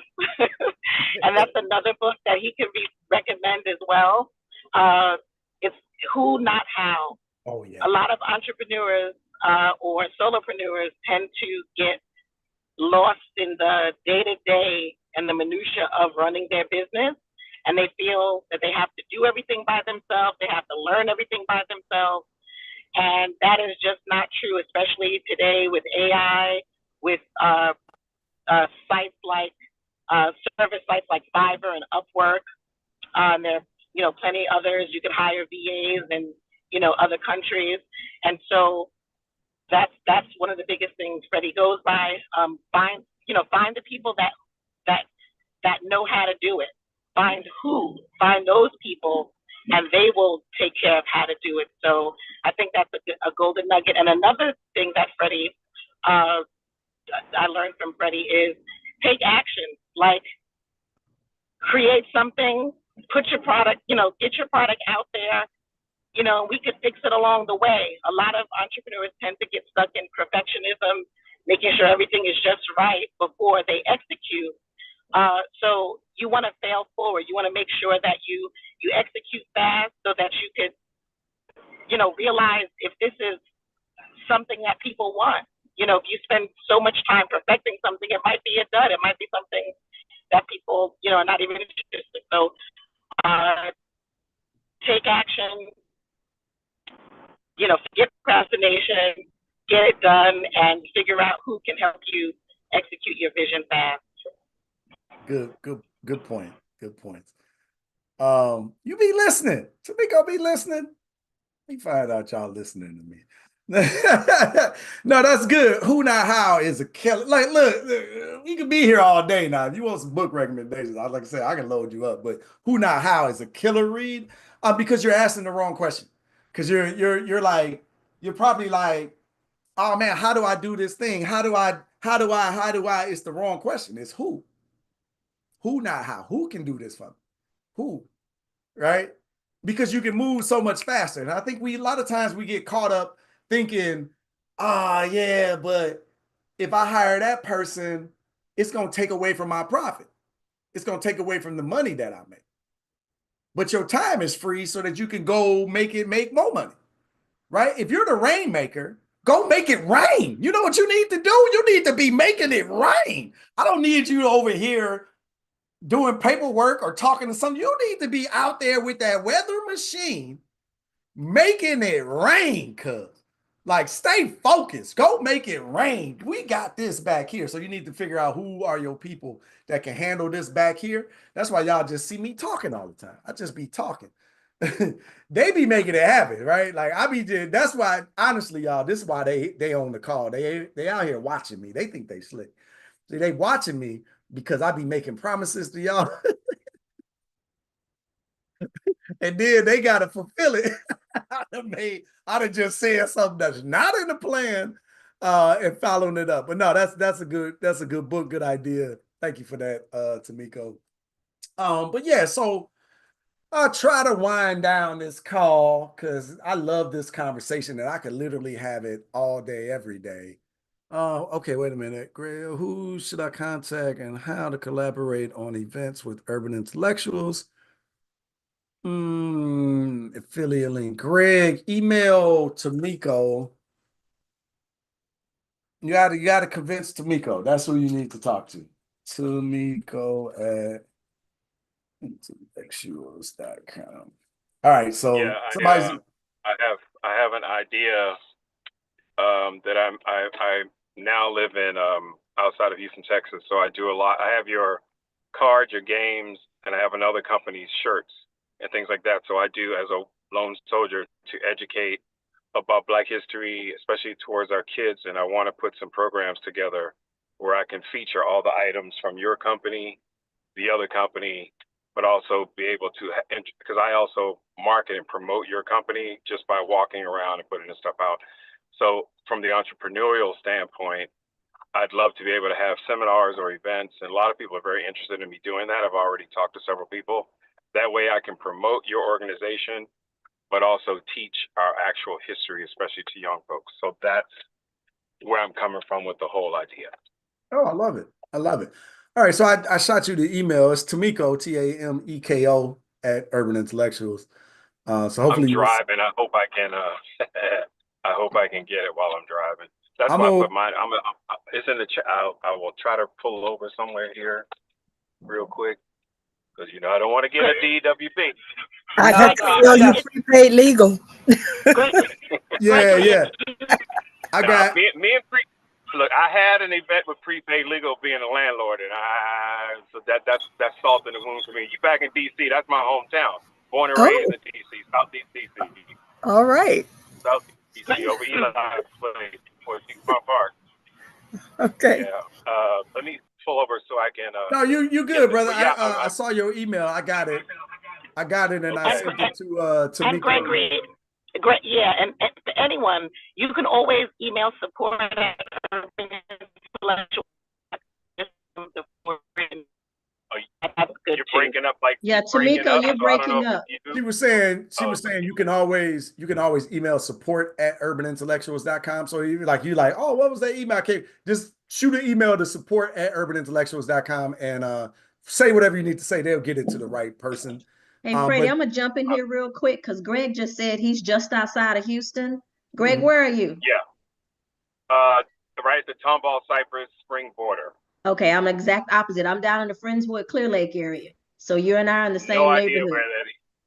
No idea where that is. You gotta hit 45 South and drive Sally Ride. Yep. Oh yeah, you on the I'm closer to Galveston than I am to Houston. But I'm willing to drive, and you got the great idea, and that's one of the things I was looking into doing as well. So I'm looking in the chat to see your email. It's GTAP voiceman, GTAP voiceman @gmail.com. There you go, Doc. I dropped it in the comments. Thank you. All right, you'll be hearing from me. Thank you. Also, there are some local bakers that I also do nonprofit work with an organization called the Kids Foundation for Sickle Cell Disease out of LA. And some of our sponsors also live here. So I'd like to incorporate them to bring their baked goods because they're Black-owned business. I have a whole thing put together in my head for all of it. That's why I came to the Sunday dinner today, too. Because that way it promotes everyone else. like you were saying earlier, you can get a cut. It's like multi-level marketing, whatever. Not only is it getting a cut, but it's also putting us out in a positive light. Before COVID, I was back on the radio, and my shows were all about us, nonprofits, special needs, everything. And then COVID, we had to shut down a radio station. So I created a show simply for that. And I have links to all that stuff as well. But that's where my heart is. And at this stage in time of what's going on in the world, getting everything out there for us. Yes, we have to make money. We have to make a living. But at the same time, it's up to us. And most of us on this call, as I noticed, are of a certain age. We got to think about the young folks. How do we engage them? How do we meet them where they are to get them involved? Because they're the ones who have to fix all this mess as well. I register as a registrar in Harris County so I can register people to vote. I live in a very MAGA neighborhood, and I don't care. I walk around with my shirts from this company called Melanin Full. I have my urban intellectual cards. I have my game. I don't care. So that's where my head is at, and that's where I feel like I'm being drawn to. So that's why I wanted to see if we could put something together and advertise for urban intellectual even more. Excellent. Yeah, I'm definitely interested, brother. Yeah, shoot that email. I gave Sister Tamiko your email, so I think she's gonna shoot it out. Awesome. To Thank you. you.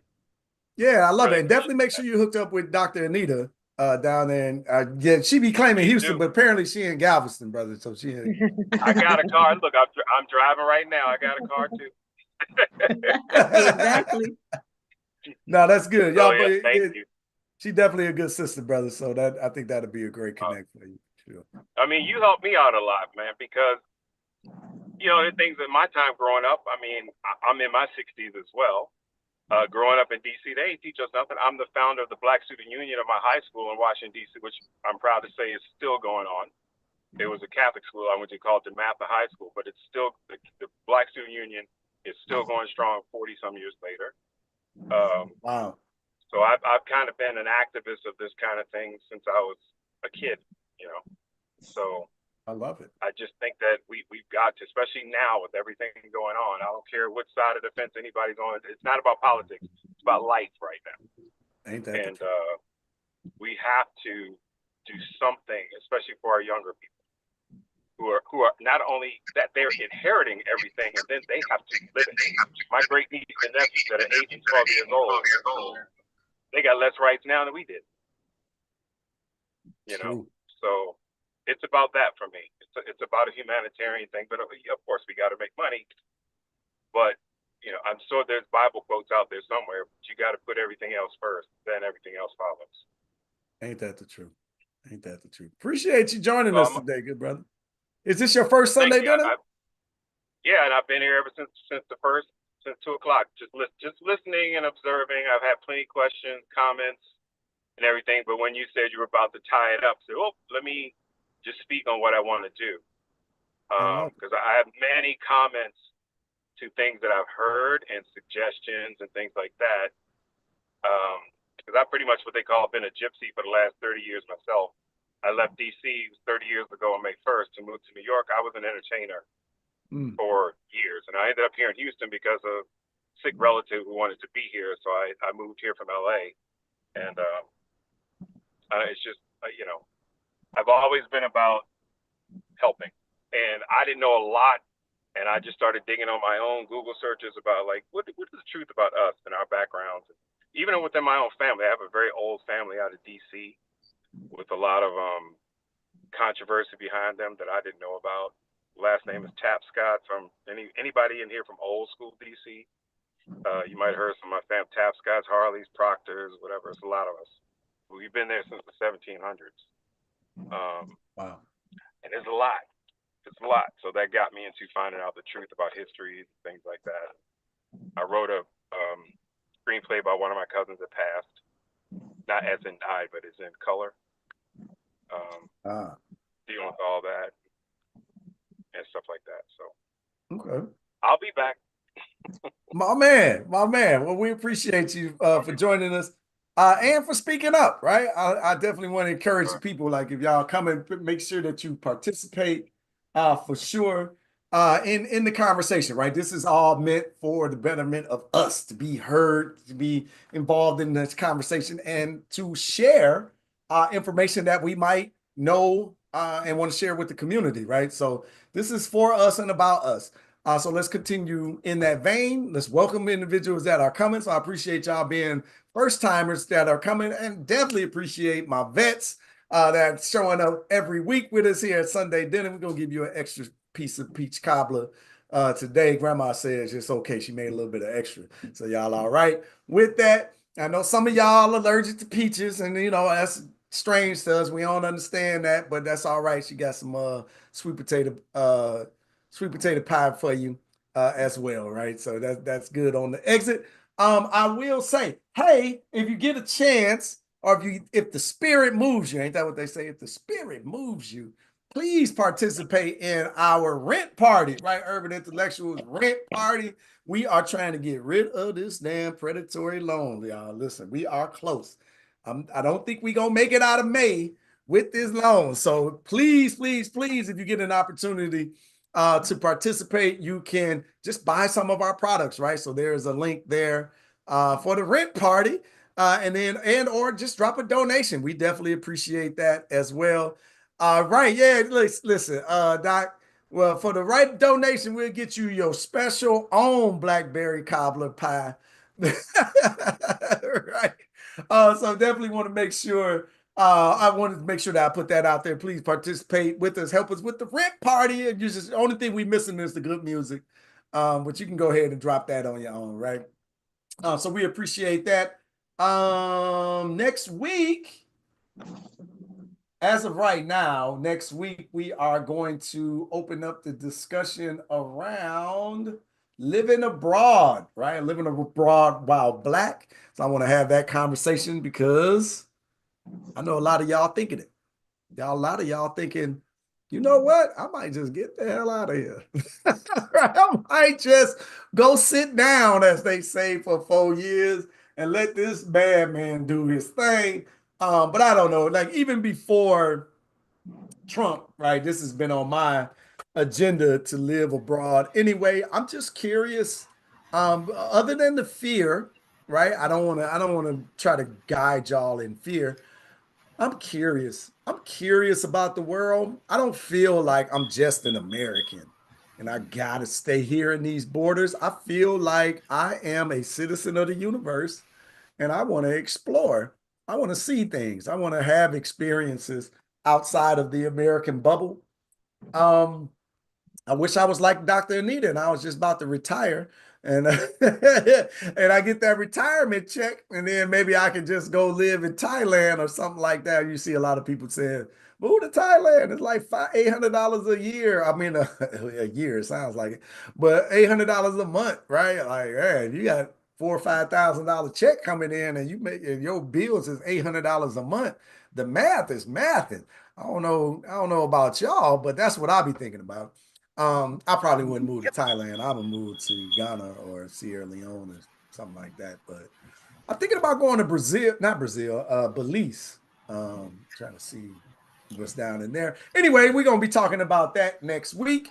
I put my RIP party link out there. Hopefully y'all are engaging on that. Please, please, please come to our social network. If nothing else, but to help me grow a social network, right? But you can definitely come over to Sankofa Universe and hang out with us on the social network. So we're just building a better place to communicate with our community. Y'all, we got over 1 million fans on Facebook, but when you post, you wouldn't know that, right? Because you can't see them because they changed the algorithm. You basically got to buy the advertisement. This is why, like I spoke earlier about, organic traffic and, there are ways that you can drive organic traffic. You got to hustle, right? Like, I mean, business is a hustle. Bringing that conversation back. Business is just a hustle. But man, these social networks, they publicly traded companies. They trying to make this money, right? And TikTok is in this space where it's not publicly traded right now, but I don't know if y'all been seeing the float that Amazon is going to buy it. Bezos is going to buy TikTok, right? So it don't even matter if they buy it or not. It's the algorithm going to change. So how can you build something that's going to sustain beyond the algorithmic change? Right? Because if you build something that's based on one thing and then tomorrow is different, like there's no stability in that, right? So that's from a business perspective, that's what's driving let me start this social network. Fan base. People keep putting fan base. I've been on fan base. I'm on fan base. I'm there. I'm going to engage. But what I'm not going to do okay. What I'm not going to do is what I did already. And what I did already was build a business centered around somebody else's social network. Because what happens when they decide to change their social network? It impacts my business, and I have absolutely no control over anything that happens over there. I don't know if you've been like listening to me and my story, but I got control issues, right? I don't want nobody to have control on me like that. This is another reason why we're not in Target, Walmart, blah, blah, blah.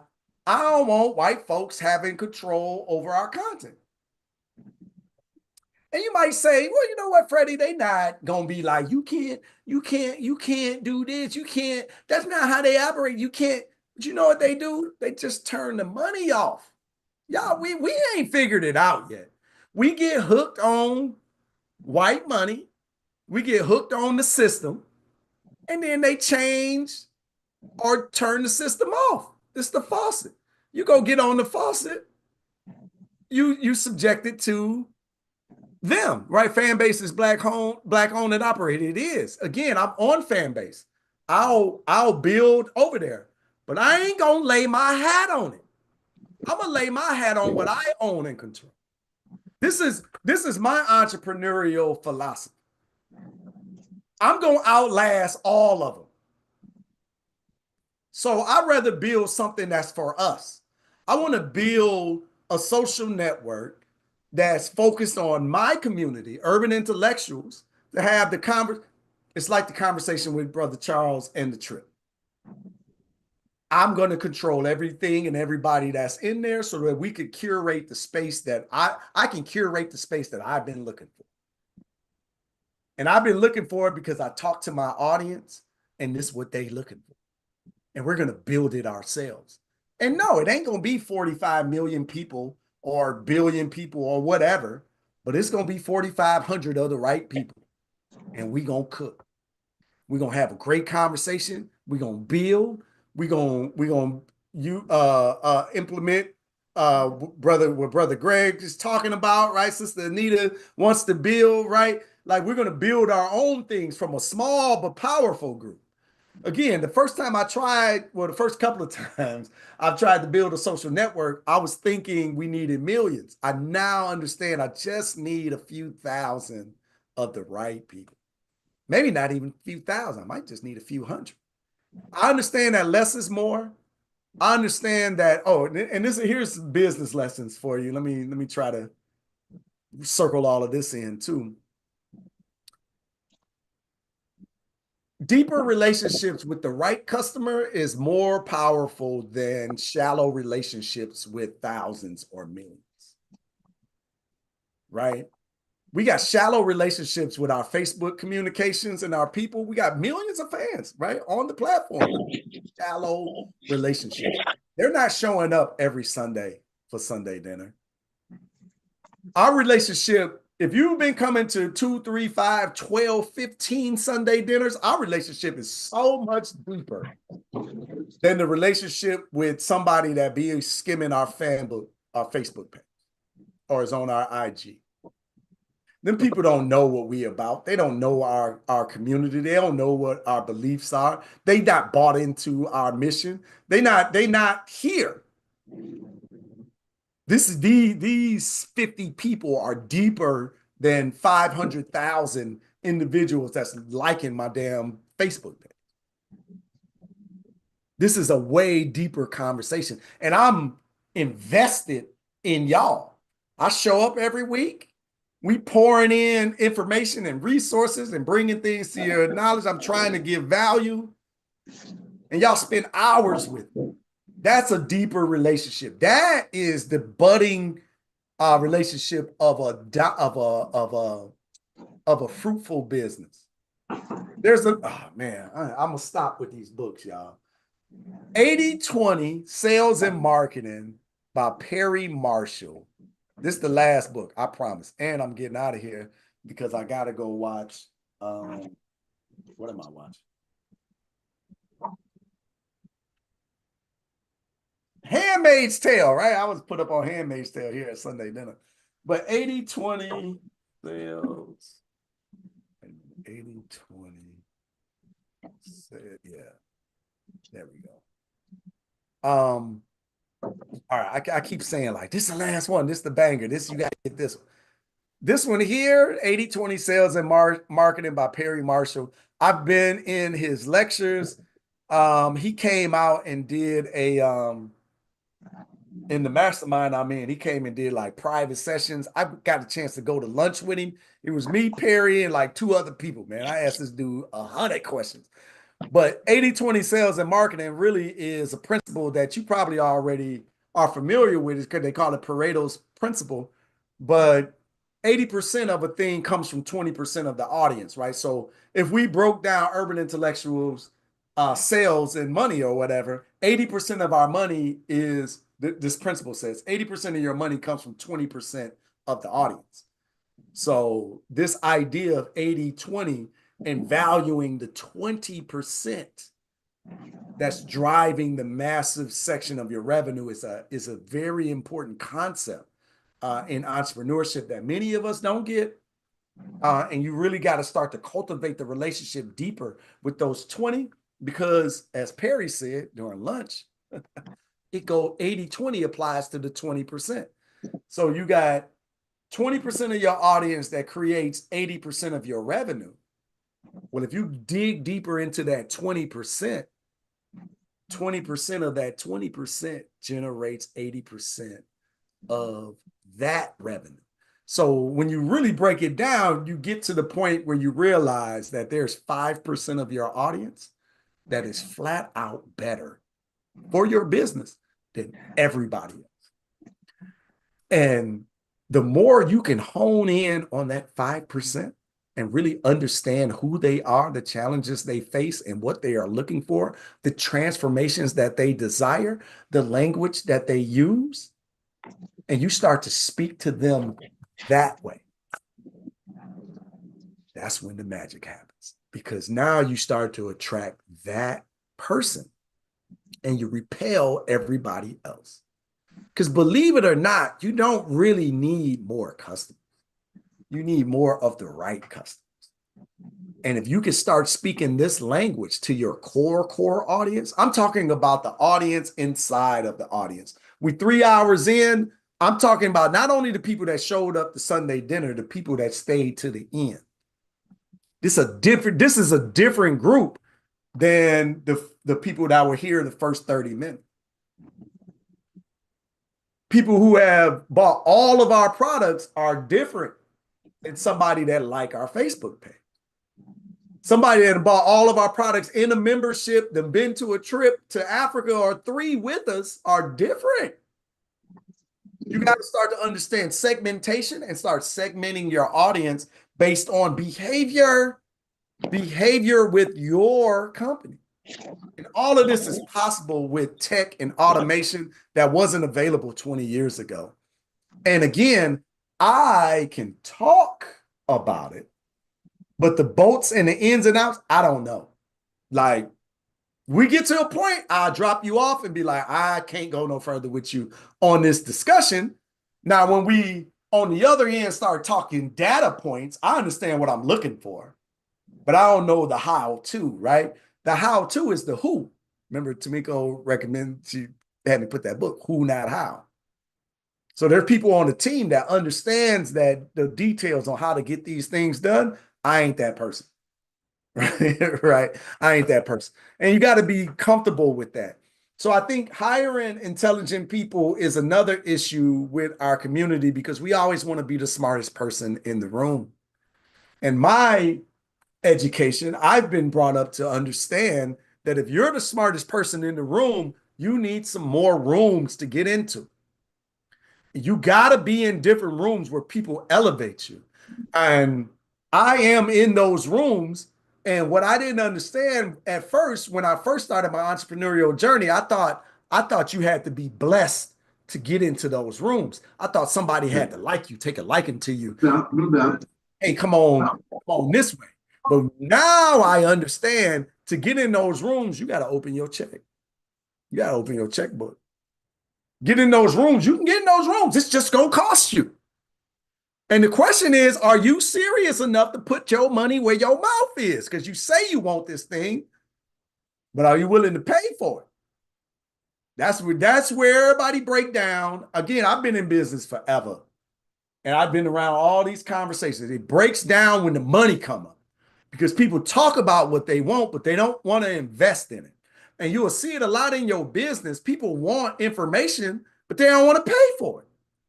Right? Like the conversations I've had today, I know people charge, again, tens of thousands of dollars for these conversations. And like, really, if you wanted to sit me down and like pick my brain, it's going to cost you some money. Like, I ain't just going to come and sit down and talk. Like, ain't my business. It ain't, you're going to inconvenience my day unless you just catch me when I want to talk, right? But 9 out of 10 times, you're going to have to pay for it. But most people don't want to pay. They just want what you got. They just want it. It's like, well, I'm a child of God. Give it to me. Well, I'm like, go ask Jesus. That was terrible. Y'all know I'm managed. But right. But yeah, I mean, but if you don't want to pay for it, you can't be asking people that done went through hell and back to get this information. Like, I done been through hell and back to get where I'm at. To get the insight that I got to know, like, I ain't speculating on shit. Like, I know what to do. I know what to happen. But if you want to get this information, not for me. Let me take me out of it because I don't do this, right? Like, I don't offer a service. But if you got a coach or somebody that has this expertise that you want, to think that you're going to get it for no pay is crazy work. Like, that's crazy, right? You don't get commodities without paying for it. And what Exactly. your knowledge is powerful, it's a powerful commodity. Yes. And it costs these people money. Right? Like I'm in a mentorship. I've been in for years. But if you want to match the mentorship programs that I'm in, it's going to take you about $75,000 a year to get into this space, into these rooms, right? I learned that you can just buy your way in, though. You can buy your way into rooms, and it is important. But it's costly, right? But it's open to you, right? So hopefully, anyway, today, hopefully I shared something with you that you enjoyed, and hopefully you got some knowledge from it. If you have any questions, y'all can always ask me. You're funny. Thank you. You can always ask me. You know, I don't know. I might ask for a few grand, kid. I'm okay until I open that business. Now, when I start consulting and something like that, then it'll be a different conversation. So you better catch me while I'm still free. But I do appreciate y'all hanging out with me today. Hopefully, again, y'all got some benefit from this conversation. I love this stuff. I love business. I love my community. I love what we are building. I love our teammates on the team and the people that all the work that they do. I love that they put up with my madness, right? They put up with my madness. Y'all like my corny humor. I appreciate that as well. It's not often you just get an opportunity to come and be yourself, right? And engage with the people. But I'm looking forward to next week. Let me see. Let me catch up in these comments. Thank you. Very timely. Oh, I love it. Thank you for your time. Very impressive. Oh, authentic. Oh, I love it, Joan. Thank you. Great conversation. Appreciate that. Yeah, full meal with a dessert. Hey, one of these days I'm gonna get y'all a regular intro and all of that good stuff. I'll still be waffling on it, right? But okay, last thing, because Tamiko said it. Like you gotta, if you are thinking about your business, you gotta go. You gotta get started. Because you got, and she said it too, fail forward. You got to fail forward. But I'll add a F, fast. You got to fail forward fast. Whatever you thinking about is wrong. I promise you, it's wrong. It ain't you. How you end ain't gonna be whatever you thinking about. So go ahead and get started so you can get that failure out the way and you can get to the next failure. Right? That sounds terrible, but this is what progress looks like. And failure is not the right word, right? We beat ourselves up with that. It just didn't work that way. You found the wrong way to do something. So you got to get the first one out the way so you can find the second wrong way so that you can get to the third, the 10th through the 15th. And we start rounding that 16, 17 time. And hopefully you're ahead of the curve. You'll figure it out before 16. But you got to get started. And the team, I know I drive them crazy because I come up with an idea and then if 10 is when it's finished, around 3 or 4, I'm trying to shoot. Like I'm trying to go now. And they like, but it's not ready, but it's never going to be ready. It's never going to be perfect. It's never. There's no such thing. Okay. Rhetorical question. What version of the phone do you have? You got an Android, you got an iPhone, you got something else. But you don't got version 1. Think about it. Iteration, iterating. This is what is happening in every business around you. So take that in and implement that in your business. You're going to have to iterate over and over and over and over and over and over again. That is what business is. And that iteration might not be product, it might be marketing. It might be audience. I was trying to talk to them, but they don't obviously want it. These people want it. So you might have to iterate that. It might be procedure. It might be process. It might be name. It's so many things that can change. You got to get started. And lastly, I would say stop being scared. You're slowing down because you're afraid of making a mistake. Stop it. The people that you think are going to judge you, they don't know shit either. Right? They don't know shit either. The sooner you recognize that, and the sooner that all these people, all the entrepreneurs, they so successful, bullshit. Most businesses fail. I think you got to really understand that. Most businesses fail. And if they didn't fail in that first year, they damn sure failing inside of 5. The number of 10-year-old companies in this country is, I bet is single digits. That's an interesting question. I want to know that now. So what the hell somebody gonna tell you? You worried about people that don't know shit, ain't did nothing, and can't build nothing them damn selves. And you allowing that fear of what they might say hold you back. Let me free you. Fuck them people. Bet you didn't expect to hear that on a Sunday, right? Fuck them people. I dare you to believe in yourself. I dare you to take a chance on you. I dare you to do the research. If the market needs this, you've been talking to your audience and you've been leaning in, fucking go for it. Let's have some gumption. Let's go for it. Take the shot. Let me tell you something. The day gonna pass anyway. The day gonna pass anyway. The year gonna pass, Trump gonna pass, and so will you. We all gonna exit this lifetime. Don't leave with bullets in the chamber. This is something that you've been wanting to do. Go for it. I dare you. And let me tell you something.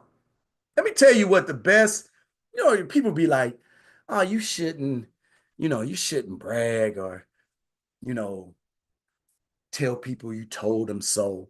But when somebody doubts you and you build your dream anyway, let me tell you the biggest fuck you is I told you it was going to happen. You didn't believe in me. Don't act funny now. I ain't going to forget. Let me tell you, that's the best feeling. You don't understand because I got an MBA. I got this graduate degree and all of this stuff. And a lot of my friends and family, and they went to work for corporate America. And I can't tell you how many times I was told that I should, hey, man, you got a family. You should probably go get a good job and all of that, But now the conversation with Freddie comes around is, how can I invest in your company? Man, y'all are killing it. Why can't I? Let me be down, this and that. Well, that boat passed. That was the faith boat. That boat gone. That boat gone. You can't get in. Now it's too late. I'm going to spend my lifetime, decades, building something, taking all of the risk, and then allow you to get in when it's time to reap the harvest. A lot of things. A fool ain't one of them. Right? But you got to go for it, right? Even though I know it seems like I've been talking negative about entrepreneurship today, I think you got to go for it, man. We only got one life. Go for it. Stranger things have happened, right? It's going to be tough. It ain't a bed of roses, but it's worthy and it's worth it. I can tell you the biggest gift that entrepreneurship gave me is freedom and the ability to be at all of my children's everything. No matter the time of day, no matter the time of year, I was there at everything. And the benefit today for me is I can get up and operate my company from anywhere in the world. And that we can say, oh, Freddie's blessed, this and that, that's great. But I had a plan and I've been aiming for this. I've been planning, plotting, scheming, and building for this freedom, this moment. And I don't like to just give it to any and everything because I know this was deliberate. But I know it's possible. If it's possible for me, it's possible for others. So I definitely want to encourage you on that line. Is being author considered a business? It depends on what you do with that book. It's technically a business because you're selling a book. But here's what you got to understand. Most authors don't make money. Just because you wrote a book don't mean it's going to sell. So what's your marketing system that you're going to build around that book to push it? And then, are you selling anything on the back end of that book? I wouldn't just sell a book. I wouldn't just write a book. Depends on the book, right? If it's nonfiction, that's different. But maybe you got a movie, you got a play, you got something that's coming after that.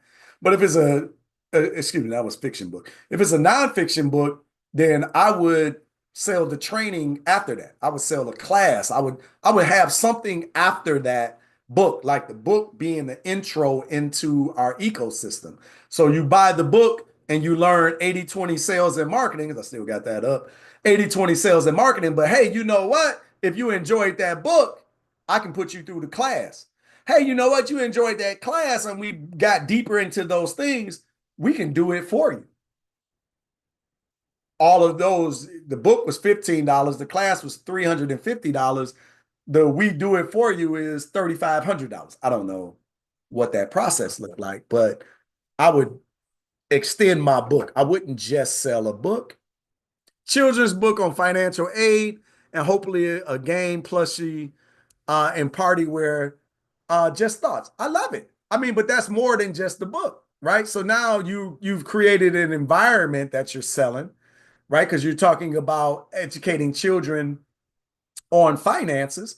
So that's perfect for a class, right? You can set up a class around that. Or you can set up a mentorship program for parents that are interested in making sure that they're raising financially literate children. So you can sell the class or the whatever to the parents. Or you can have one directly for children, or you can do both. Plushies, I love that. You're building, you're extending your product line. So sure, you can sell that, but then I would attach like meanings to the plushies, right? So this particular plushie is, I don't know, I'm making up stuff. Purple because we're thinking about the purple dinosaurs of long-term investing. I don't know what's in your what's in your course, right? But then this one, this elephant is pink because saving is really important, and we want to make sure that our elephants are robust, right? They're, whatever, right? So I'm just Okay, trying to Freddie, get to it. take your own advice here. The book that you put out, we need the dolls. Yeah, take my own advice. Exactly. The book, yeah, I've intended to get that for my kids, but yeah, make sure you do the dolls and maybe do like a board game where they go through their travels and everything. Okay, take your own advice, Freddie. Take your own advice. There you go. All right, so I told that for myself, apparently. Oh no, Thank I you. wrote it down because that's a great business plan. You start with a book and look what happened with Harry Potter. She wrote a Seriously. book when she was pregnant. Seriously. Yeah, I would Yes. definitely have more on that book. So that's good. Yeah, I'm glad you, and thank you, Doc. I appreciate that as well. But yeah, so I definitely like, man, go for it. I want y'all to go for it, even though I might have sounded like I was holding things back. I'm pro entrepreneurship. I just want y'all to know what the hell you going to get involved in. Um, And like for the entrepreneurs in our community, right? Most of us won't be entrepreneurs, but the entrepreneurs in our community, I think holding them to a higher standard is a great thing. So, and most of us won't be offended. We shouldn't be offended. I'll say that. Anyway, I'm 77 years young. All right. That's what my daddy say now, Charlotte. I'm trying to tell you, them y'all 70 somethings. He be like, oh, young woman now. He 95 now, so it's always perspective. But we got knowledge, we got insight that we can share with the community. So I want to challenge y'all to do that. I appreciate y'all being here on Sunday, hanging out with me. I went 48 minutes longer than I meant to go. I was planning on stopping the 48 minutes ago, y'all, but y'all be getting me excited. So we know that can turn into a very long time, but this was great. Hopefully y'all enjoyed the conversation. Again, next week, hopefully you show up. Let's bring a friend to next week is Bring a Friend Day because the Sankofa children are coming next week to address the elders. So y'all know they always lay it down. Get your grandchildren or your children if y'all are hanging around them. Bring them out and let them see what young people can do when they're exposed to their history and their culture. I think you're if you've never been to a Sunday dinner with our young people, with our Sankofa Nation that comes through and blesses the elders, you are in for a treat next week. So make sure that you show up on time because they take up our first 30 minutes, 45 minutes, I'll say, or as much time as they need. I'm definitely going to give it to them. You'll definitely, oh, it's Mother's Day. Oh, snap. It's Mother's Day. Okay. Well, hopefully y'all will be here. I don't know, right? That's gonna be interesting, right? It is Mother's Day. I'm glad you said something.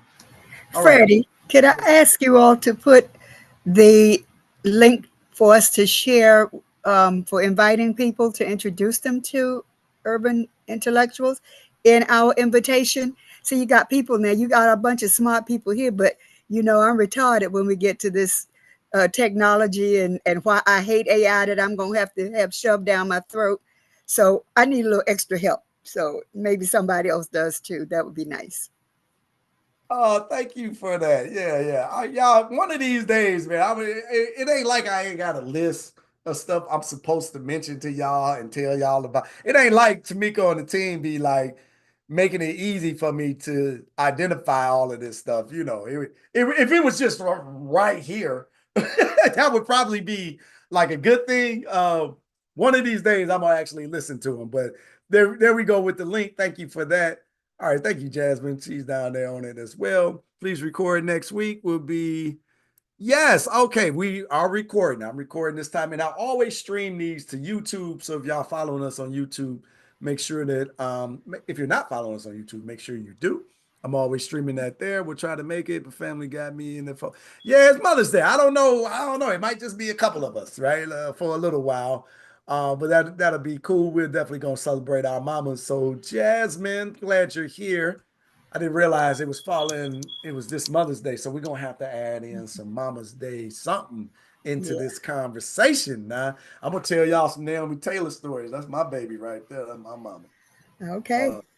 Y'all some Naomi Taylor story. What you got, Charlotte? That's it. Oh, okay. Nothing. I was just thinking about something my mother used to say. If at first you don't succeed, spit and keep on sucking till you do suck a seed. Don't give up. And there's this Like, wonderful. where is this going? Okay. Hey, what can I say?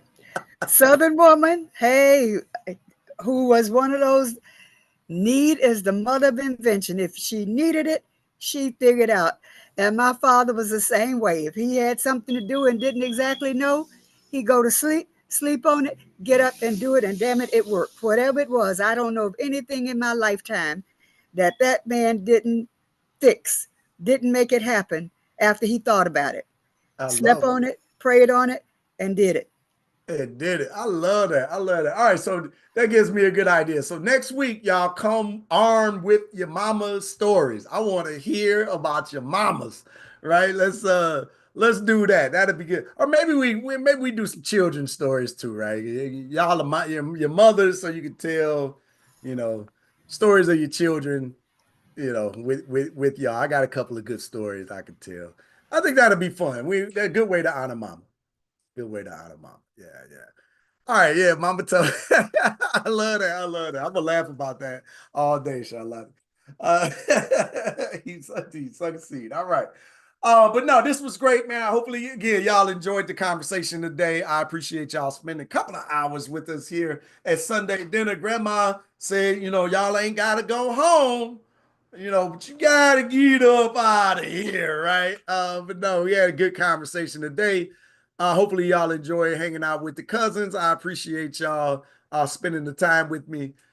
This was great. I'm about to go lay down and rest and watch my show and do nothing until Monday comes and get ready to get started all over again. If you have any questions, you can shoot us an email at support@urbanintellectuals.com. But please invite your friends and family over to Sunday dinner. That's the link there. And don't forget about our rent party. So we are throwing that, right? Trying to get rid of this loan, man. We in the final weeks of it, y'all. I'm telling y'all, just see me levitating next week. You're gonna be like, man, they must have got through that loan because that brother feeling good over there. I'm super excited about that. So anyway, if you're interested in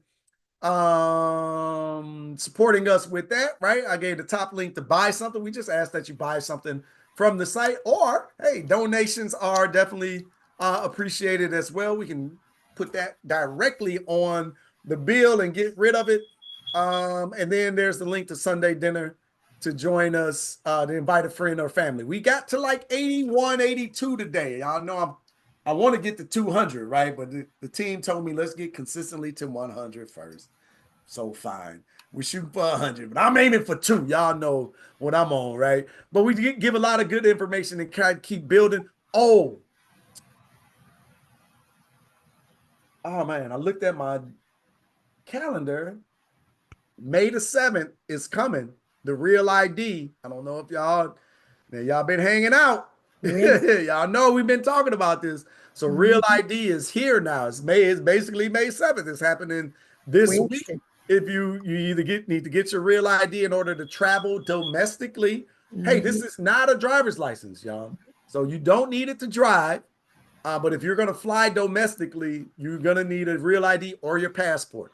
I'm cool with my passport. I'm going to fly and I'm just going to bring my passport everywhere, right?